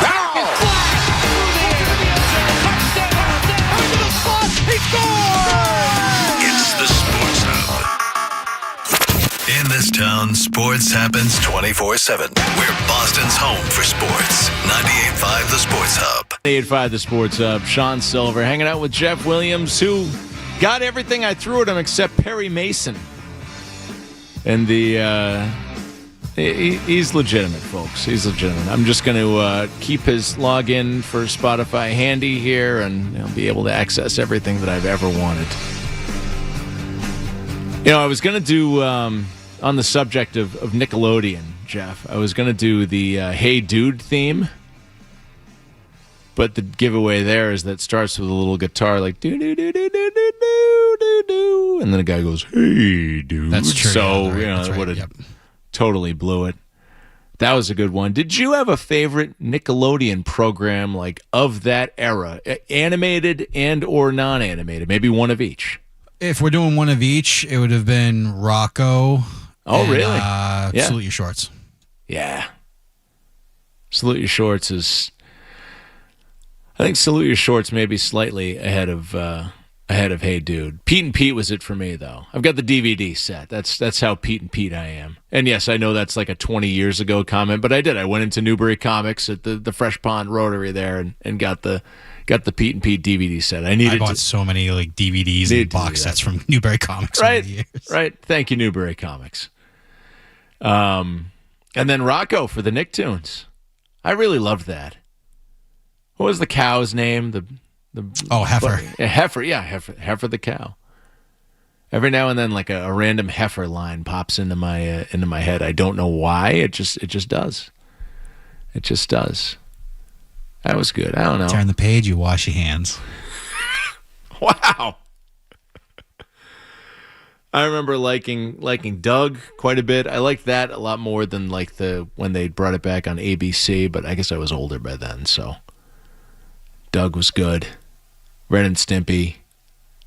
Real Monsters was pretty good. Wasn't a big fan of that one, actually. Okay. To each his own. I don't know. I just thought it was kind of unique. But yeah, man, that was an era. As were the 80s syndicated. I'm sure we watched them all in syndication, right? You just get home from school and what's on? It was a good game to play. It was fun. Growing Pains. Yeah, that was at the top of this TV themes playlist that I brought up. Yeah, R.I.P. Alan Thicke. R.I.P. a lot of people. R.I.P. the Red Sox. Although, let's see, I'm looking up. Oh, it's first and third for the Twins here in the 8th. So they might be able to tack on some more. I don't know. Oh, I got out of one of them. We got the WNBA on today. It's Memorial Day. If the weather was a little bit nicer, I don't know. I think the vibes would be a little better. But it's just kind of one of those days where it's like, what are we gonna do with ourselves? You really want to barbecue in this? Like, this is like good weather for March, February, not even for March. This is March weather in May. What's going on? It was 95 the other day. Holy cow. Looking at some of the stuff, I heard a rumbling that the college football playoff is thinking about expanding to 24 teams. Time for another good idea, bad idea. Jeff, you look excited about There's this. such a thing as too much. I mean, what are we doing? Was it like gluttony? Pigs get fat, hogs get slaughtered? Yeah. I mean, just typical. You know, the NFL gobbles up 6 days a week of pro football right now, and in some weeks during their season. College football's got to try and do it too. Yeah, I kind of find it kind of funny that, you know, they're proposing more of these games. Obviously, they're played right around the holiday season, right? So you'd have lots of college football to watch, meaningful college football to watch around the holidays, which is exactly where we were like 20 years ago when you had a bunch of bowl games around the holidays that actually meant something. You know, you're just getting back to what you abandoned by expanding to 1 million bowl games for every different sponsor under the sun. I was reading this, I think I read this in The Athletic. If you had 24 teams in the playoffs, 10 of those teams, like if you took last year's rankings, 10 of those teams would have been 3-loss teams.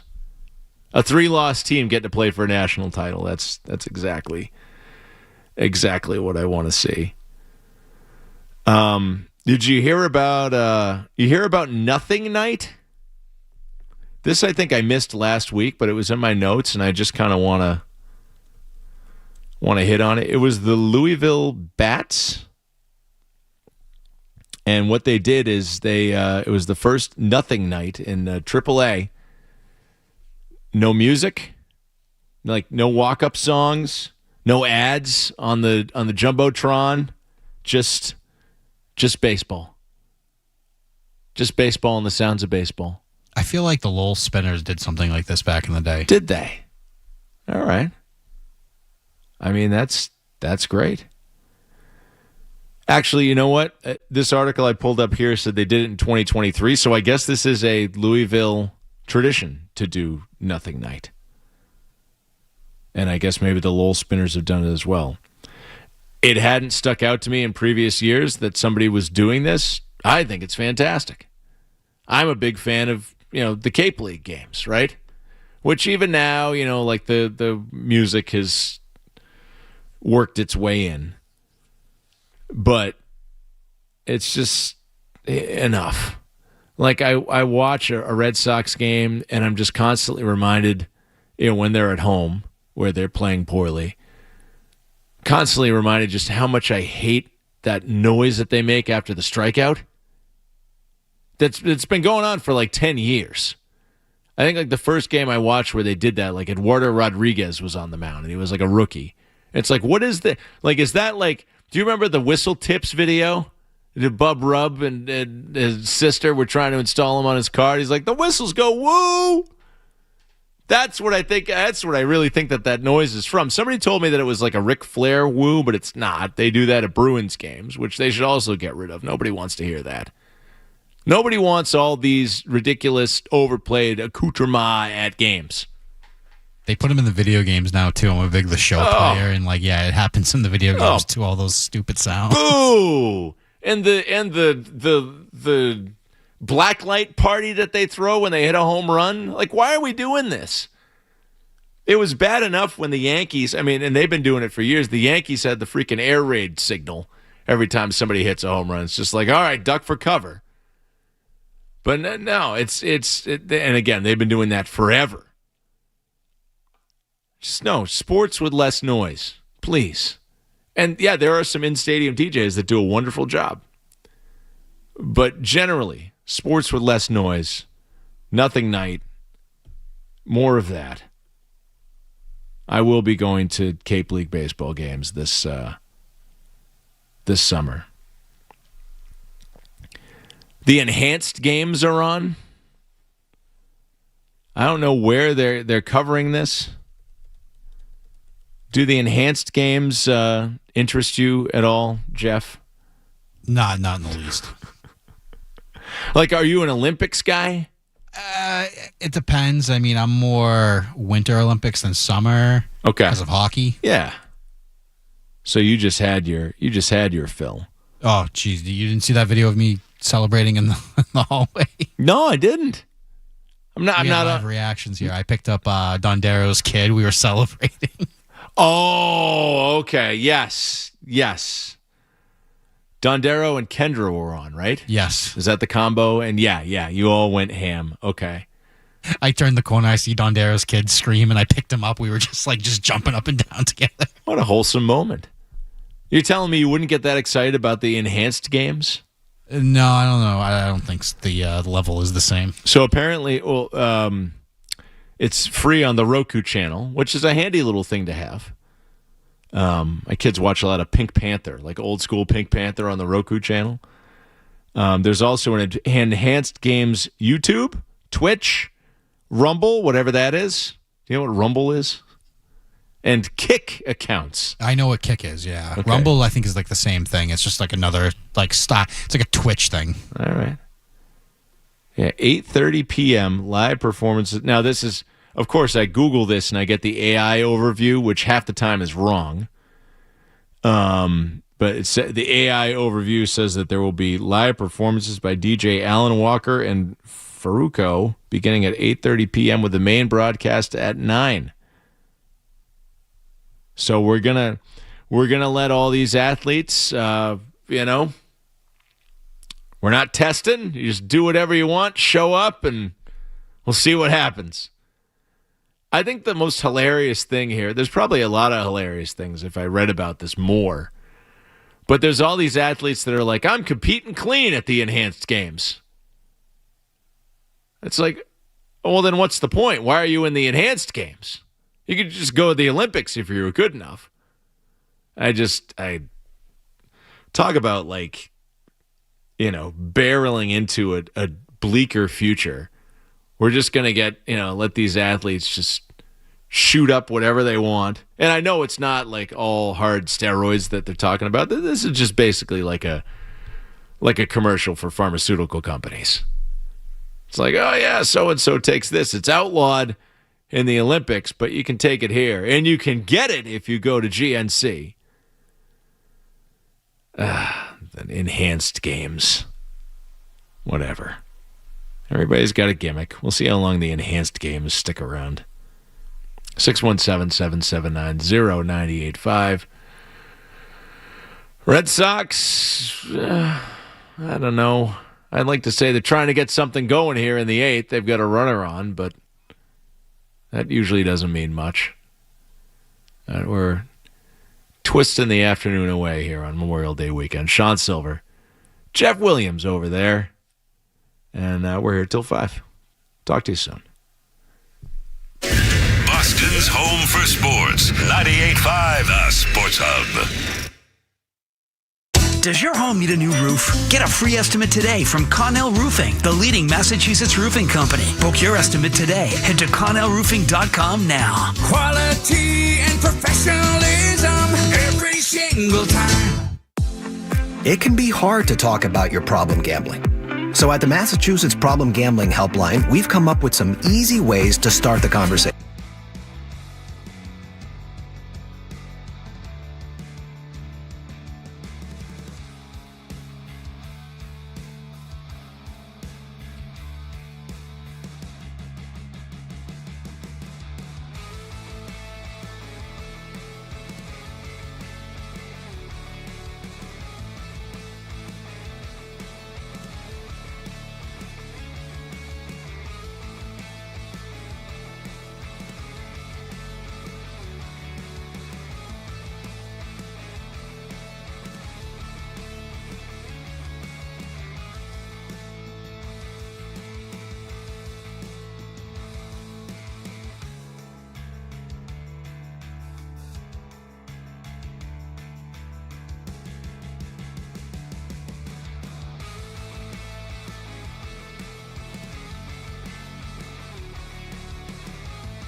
heads.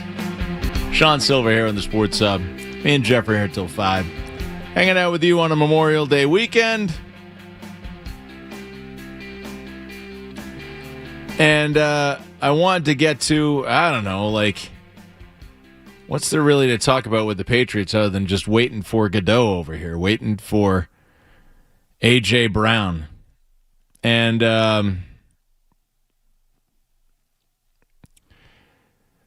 really interesting to think about the wide receiver room for the Patriots, given some of the, I guess, machinations or maneuverings that are projected here, right?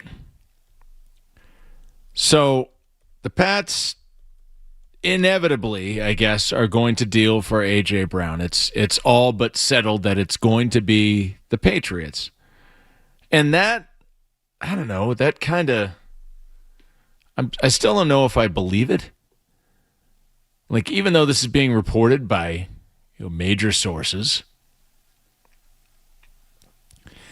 it's, in essence, it's us getting a nice thing.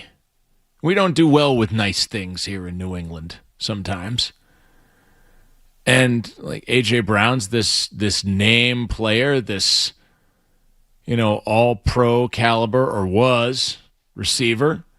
The kind of guy you'd pick in the first round of your fantasy draft, at least, a few years ago. Hasn't been quite that of late. There have been a number of reasons why. Part of it's the Philadelphia Eagles, offensive philosophy. But, I hear things like this, right? Like, oh my gosh, the Boston team X is going to get, like all-pro or all-star player Y. And I'm just like, well, hold on a sec. There's 30 more teams in the league. In some cases, there's 32 teams in the league. And it's just like, why would they want to come here? Like, if you're an NFL free agent, right? The Patriots were in the Super Bowl last year, but like, are you way more excited about coming to New England and going to the Super Bowl than over a number of other contenders? As you look at the betting odds, the Patriots aren't top of the heap to go back to the Super Bowl this year. A lot of people think they're a 10-win team. They might make the playoffs. They might not. They're, I guess, building towards something. A lot of people would probably think that Drake May is a great quarterback to, hitch your wagon to. And maybe that's it. Maybe it's entirely for the Drake May thing. But we got to see him repeat it here. I have a fair degree of confidence that he's going to be good again this year. Is he going to be as good as he was last year with the heightened challenge and, even just the mental load of having to come back and do it again? As the Red Sox found a way to blow second and third with one out. So, it's just like A.J. Brown, wow. Like, he's great. But why here? Like, why is this such a done deal? I feel like it would be it would not surprise me if somebody else swooped in and it was just like, oh yeah, we don't get to have nice things after all here. But it's being reported that that's what's going to happen. Now, the other thing that I'm hearing about is a Kayshon Boutte trade. It's just like, well, A.J. Brown's here, so, Kayshon Boutte's expendable. Is he? Like, I know A.J. Brown and Kayshon Boutte, they're not the same player, but they do a lot of the same things for an offense, at least in theory. Okay. But you've lost Stephon Diggs, or it seems like you're going to be losing Stephon Diggs. Technically that is what's happened, and Kyle Williams is, I guess, switching his number, so, Diggs' number isn't even available anymore. So you lose Diggs, who was your, like, hyper-efficient, first in the league in catch rate for wideouts last year for anybody who caught more than, like, 40 balls. Hyper-efficient receiver who in some games was still a number one when they game planned for him to be a number one. He went out there and he was a number one for you. You're getting rid of him. You're bringing in A.J. Brown, who is better. How much better than what Stephon Diggs gave you last year? I mean, Stephon Diggs had a better season than A.J. Brown last year. Theoretically better than Stephon Diggs, younger than Stephon Diggs, Okay. And then you're going to also get rid of Kayshon Boutte.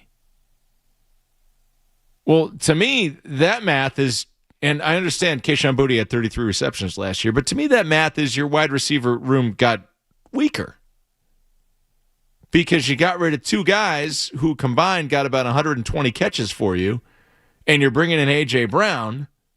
Is he going to make up for all of that himself? Are you expecting, like Kyle Williams to make that sort of a job? I mean, who's going to take the attention away from A.J. Brown? Just because he's here doesn't mean that he's going to just dominate in a vacuum. There's obviously got to be some sort of scheme and deception here where A.J. Brown can be allowed to be his best version of himself as Stephon Diggs was last year. So I don't know. I don't know where folks are about that. Brown in, Diggs and Boutte out. I mean, at the best, to me, that's a wash. I get it that Brown, maybe has a little bit more tread left on the tires, but that's not even guaranteed. The knee thing, right? Glasheen and Hurley were talking about that before I got on. What if the Patriots doctors take a look at this guy and say, that's what happened with Max Crosby. We could see that not happening. And maybe the reason that's being reported as such a slam dunk is because, like with everything in the NFL, there's back channeling, and maybe the Patriots already know that this is a slam dunk. They're fine with the medicals, and he's coming in.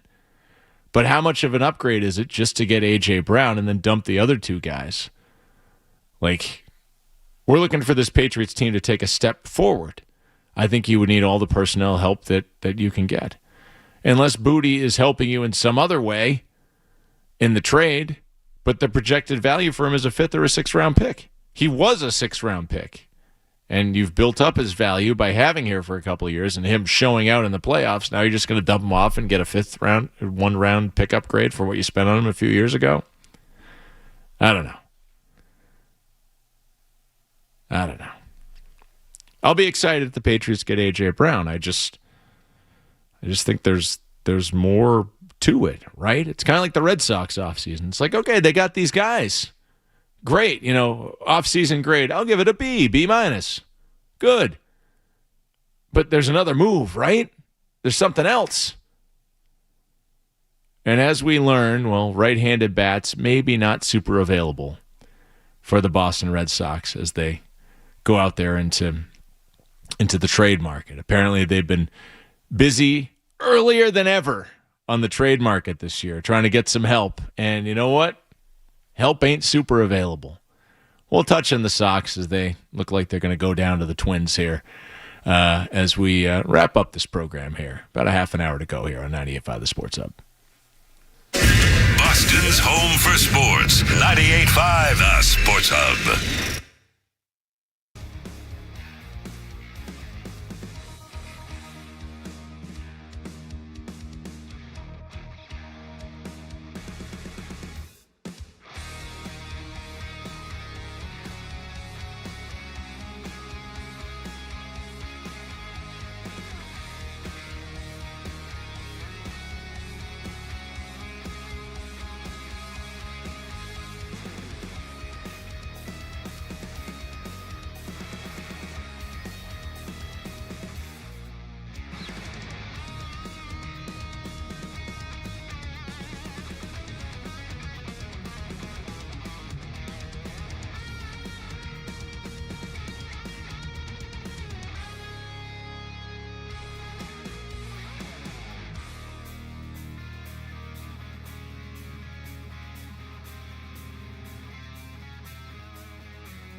lollygag in and out of the dugout.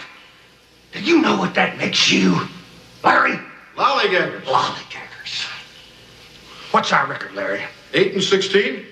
8-16. How'd we ever win 8? It's a miracle. It's a miracle.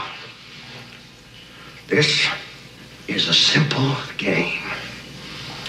You throw the ball, you hit the ball, you catch the ball. You got it! Of Bull Durham there. Classic line from a baseball movie that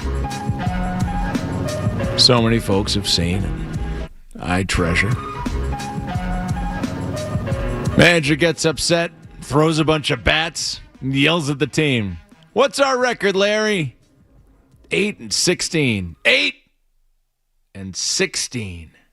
And you know what? That hit me yesterday because the Red Sox home record fell to 8-16. It's about to fall to 8-17 as they're down 6-4 heading in the bottom of the ninth here. And the Fenway cameras, the Nesson cameras, focused in on what appeared to be a passed-out dude with a bunch of peanuts thrown on top of him. I mean, if that doesn't really sum up this afternoon at Fenway Park, it was hopeful for a while. Jeff, I mean, this is a pretty good game. The offense was popping, had some home runs. It was something enjoyable, and then it just went, see ya. Yeah, because this series against the Twins, right? Yesterday, you had, we got 5 hits. So we had one of those classic 2026 Red Sox we can't score runs games. So there was that. And now this game and the game on Friday night are both bullpen implosions. So you got those. I mean, this is kind of a combination. 4 runs is okay. Not, great. 9 hits on the day for the Sox, but the Twins, a little better. A little better. They got the game in. Yeah, they got the game in, and for a minute there, it was pretty nice, and then it wasn't, and now everybody's gone home, and the umpires are talking. What do we got here? Are we going to be able to play the bottom of the ninth? And we'll see if the Red Sox can come back. I don't think the vibes are very good here as we head to the bottom of the ninth at Fenway. You're going to get all the way to the bottom of the ninth, and then you're going to call it. Like, just play. Just get it done. There's a few people there, only tanked, hanging out in their ponchos. Oh, I got to look this up. I really want to know. How much does a poncho cost at Fenway Park? Red Sox poncho at Fenway cost. Do you think I can get like an AI summary for this? But, Jeff and I were talking, like, you could get a poncho.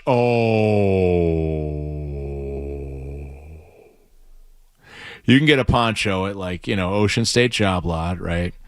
Or, a dollar store or whatever for like $1, $2 maybe, right?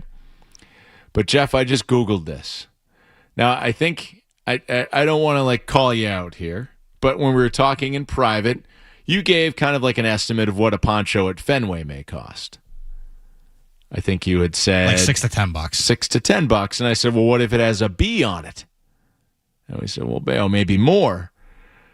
I Googled this. The first result was the MLB shop. Boston Red Sox stadium stadium poncho, which ships directly from a trusted partner. Wonder who that is. Fanatics. Original price, $39.99. Currently on sale for $31.99 with a promo code HOMERUN. If you're interested in a stadium poncho. So I can only imagine if you go to Fenway Park and you need a poncho, I saw a lot of people with those red ponchos with a B on them. You tack $31 onto your price. They got a leadoff triple. They're going to tie this up. Are they going to make a game out of this? Oh, man. $32 for a poncho, and that's on sale. That's on sale. But Nick Sogard with a leadoff triple as he continues to impress with Trevor Story off in Siberia right now and getting surgery. Sogard with a triple. If anything, it'll be the the 4A player, the bench guy, getting this team fired up. Hey, credit to Sogard. He's been legitimately good for them in his time here. Well, so we'll see what they can do. But, yeah, on top of your ticket price and whatever concessions you needed to keep you warm, whether that is just intense consumption of alcohol or, potentially, a lot of hot food that would have cost you something, tack on $32 with the promo code, probably $40 in stadium for the poncho just to keep you dry during this game. But, for the fans that stay through, if Marcelo Meyer or whoever's up right now, who's up right now? Somebody's up right now. If they can come through, is that Narvaez? They can come through, it'll be all worth it. Send them home happy. I don't know, Buster Olney freaking out online. Well, not freaking out, just giving some reports that have freaked everybody out about the Sox being out there looking for a right-handed hitter. And yeah, it makes sense. There's not a whole lot of stuff out there that's gonna help the Red Sox at this juncture. Who's making trades right now in May for a right-hand hitter worth his salt? The only tweet: Red Sox are looking for a right-handed hitter. As rival execs note, it's a really tough fix to try and make on the fly. There are very few options available for a legit right-handed hitter this early unless you're willing to overpay, assuming it's a second or third baseman. Let's see. Oh, yeah, last year they gave up on Blaze Jordan, former third-round pick, for 2 months of Steven Matz. Jordan, 23, has a AAA slash line of 317, 378, 537 with 8 homers, 14 walks, and 20 Ks. I'm not going to, freak out about trading Blaze Jordan. But it would really fit in with Craig Breslow's spotty, I guess to put it right, record on trades so far. I mean, it's one thing when you have Kyle Harrison just looking like Cy Young 2.0 on the Brewers. It's another thing when you get Kyle Harrison and he's not a major league quality pitcher. And I think that goes back to a lot of what we're talking about is that organizationally, developmentally, even to the pitching coach. Like Andrew Bailey is his boy, right? So he's here. He's not getting the results necessarily out of the pitchers that you want, although Sonny Gray has been great. Ranger Suarez seems to have been turning it around. But Harrison, for whatever reason, the parameters weren't in place for him to be successful last year. Now he's on the Brewers, and he is looking successful. And him and the Miz are telling everybody, be jealous. But, you still go back to it. The Red Sox cannot for the life of them develop a pitcher. I think the closest thing they got is they traded for Erod back in 2014 for Andrew Bailey, I believe was the deal. And they got Eduardo Rodriguez from the Orioles system, and then he was good after that. But they haven't drafted and developed a legitimate one since John Lester. It remains. And yeah, I just, you got a problem with who's buying the groceries. Here's the thing. And I said, he gets a B. He got a B from me for the offseason. It was fine. It left me wanting more. I don't think that it's his fault that Alex Cora, necessarily wasn't the right guy to handle this roster. Alex Cora was a guy who didn't want to be here, but took their money a few years ago and stayed on, and then promptly shoved that into cruise control. And when he was in the last year of his deal, he would have wanted to be out of here again. He probably silently wanted to be out of here this year. Why did he ever sign that extension a couple of years ago? I don't know. But some of these things are Breslow's fault directly. Some of these things Breslow never could have corrected. And if you want Henry to sell the team, well, that's fine and good. But he's probably not gonna. And even if he did, what would the situation be like that then? Like, okay, you don't like how Craig Breslow is doing. So who are you suggesting comes in for Craig Breslow? Because apparently they asked a lot of different guys out there, people in the executive space in baseball, and nobody was taking that cheese.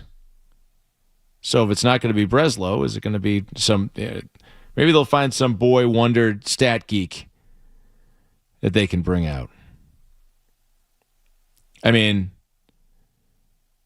Craig Breslow skipped on Alex Bregman, and to a lot of people, that's just a cardinal sin. Oh, but he was basically the manager of the team, and he's a right-handed bat, and they need a right-handed bat. We need to sign him, but give him whatever amount of money he wants. Well, he's on pace again for 250, 12 homers, and 50 RBIs with the Cubs this year. That's not a guy that I want. That's not a guy that I want for the next 5 years after this year. But Breslow should have made another move. He didn't. IKF in a big situation here for the Sox. We'll see how it goes. We'll be back to wrap this one up coming up here on 98.5 The Sports Hub. Boston's home for sports. 98.5 The Sports Hub. Discover the Haven Country Club in Central Mass, the Ridge Club on Cape Cod, and Ipswich Country Club. Enjoy championship golf, racket sports, swimming, dining, and fun for the whole family. Plus access to 150 clubs with X-Life. Visit invitedclubs.com.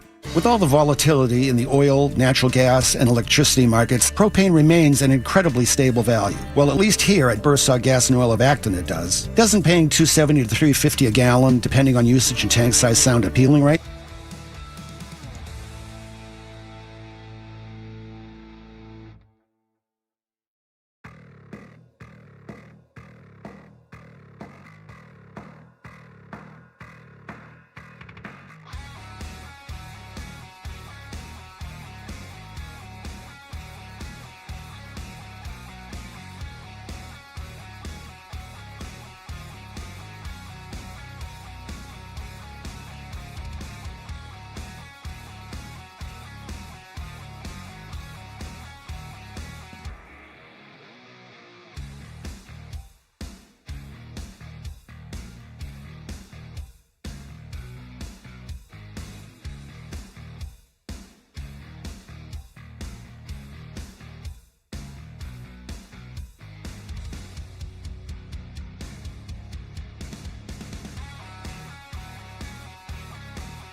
Craig T. Nelson.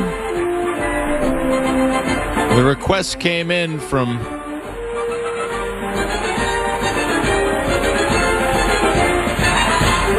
Neil on X, like a siren song out of the desert wasteland of X these days. And Neil says, how about the theme for Coach? Jeff Williams and I did a few TV themes last hour. Jeff was largely successful in naming all of them very quickly. Had to take a beat with Matlock. Perry Mason did not get, but I mean, hey, Perry Mason's that's a real old show, right? Like, I don't know how many of us, at least in our generation, could name the theme for Kojak, say, for instance, right? Telly Savalas. I believe he put out an album. But either way, the request came in for Coach, and we got it. So, at Fenway Park, roughly about 800 fans still there. And they have seen a leadoff triple in a 2-run game. And then what happened there? What do you call it? Carlos Narvaez walked, and the Red Sox elected to pinch run with Connor Wong. And after a Marcelo Meyer strikeout,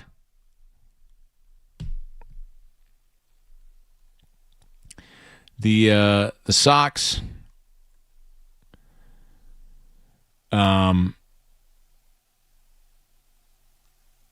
IKF comes up and doubles to center field.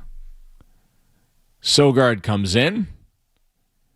And Connor Wong, a catcher who just pinch ran for the other catcher, comes barreling down the line. Looks uncomfortable as all get out as he tries to slide into home plate, and they gut him down at home. So instead of tied or, down one with a runner on third, you get yet another Red Sox fundamental, and it wasn't lollygagging. It wasn't like the Bull Durham clip that we played. It wasn't lollygagging right there, but it was Connor Wong pinch running for Narvaez, a catcher. There's got to be somebody on the Red Sox who's got better wheels than Connor Wong who you can pinch run with, right? In that sort of situation, that's the tying run.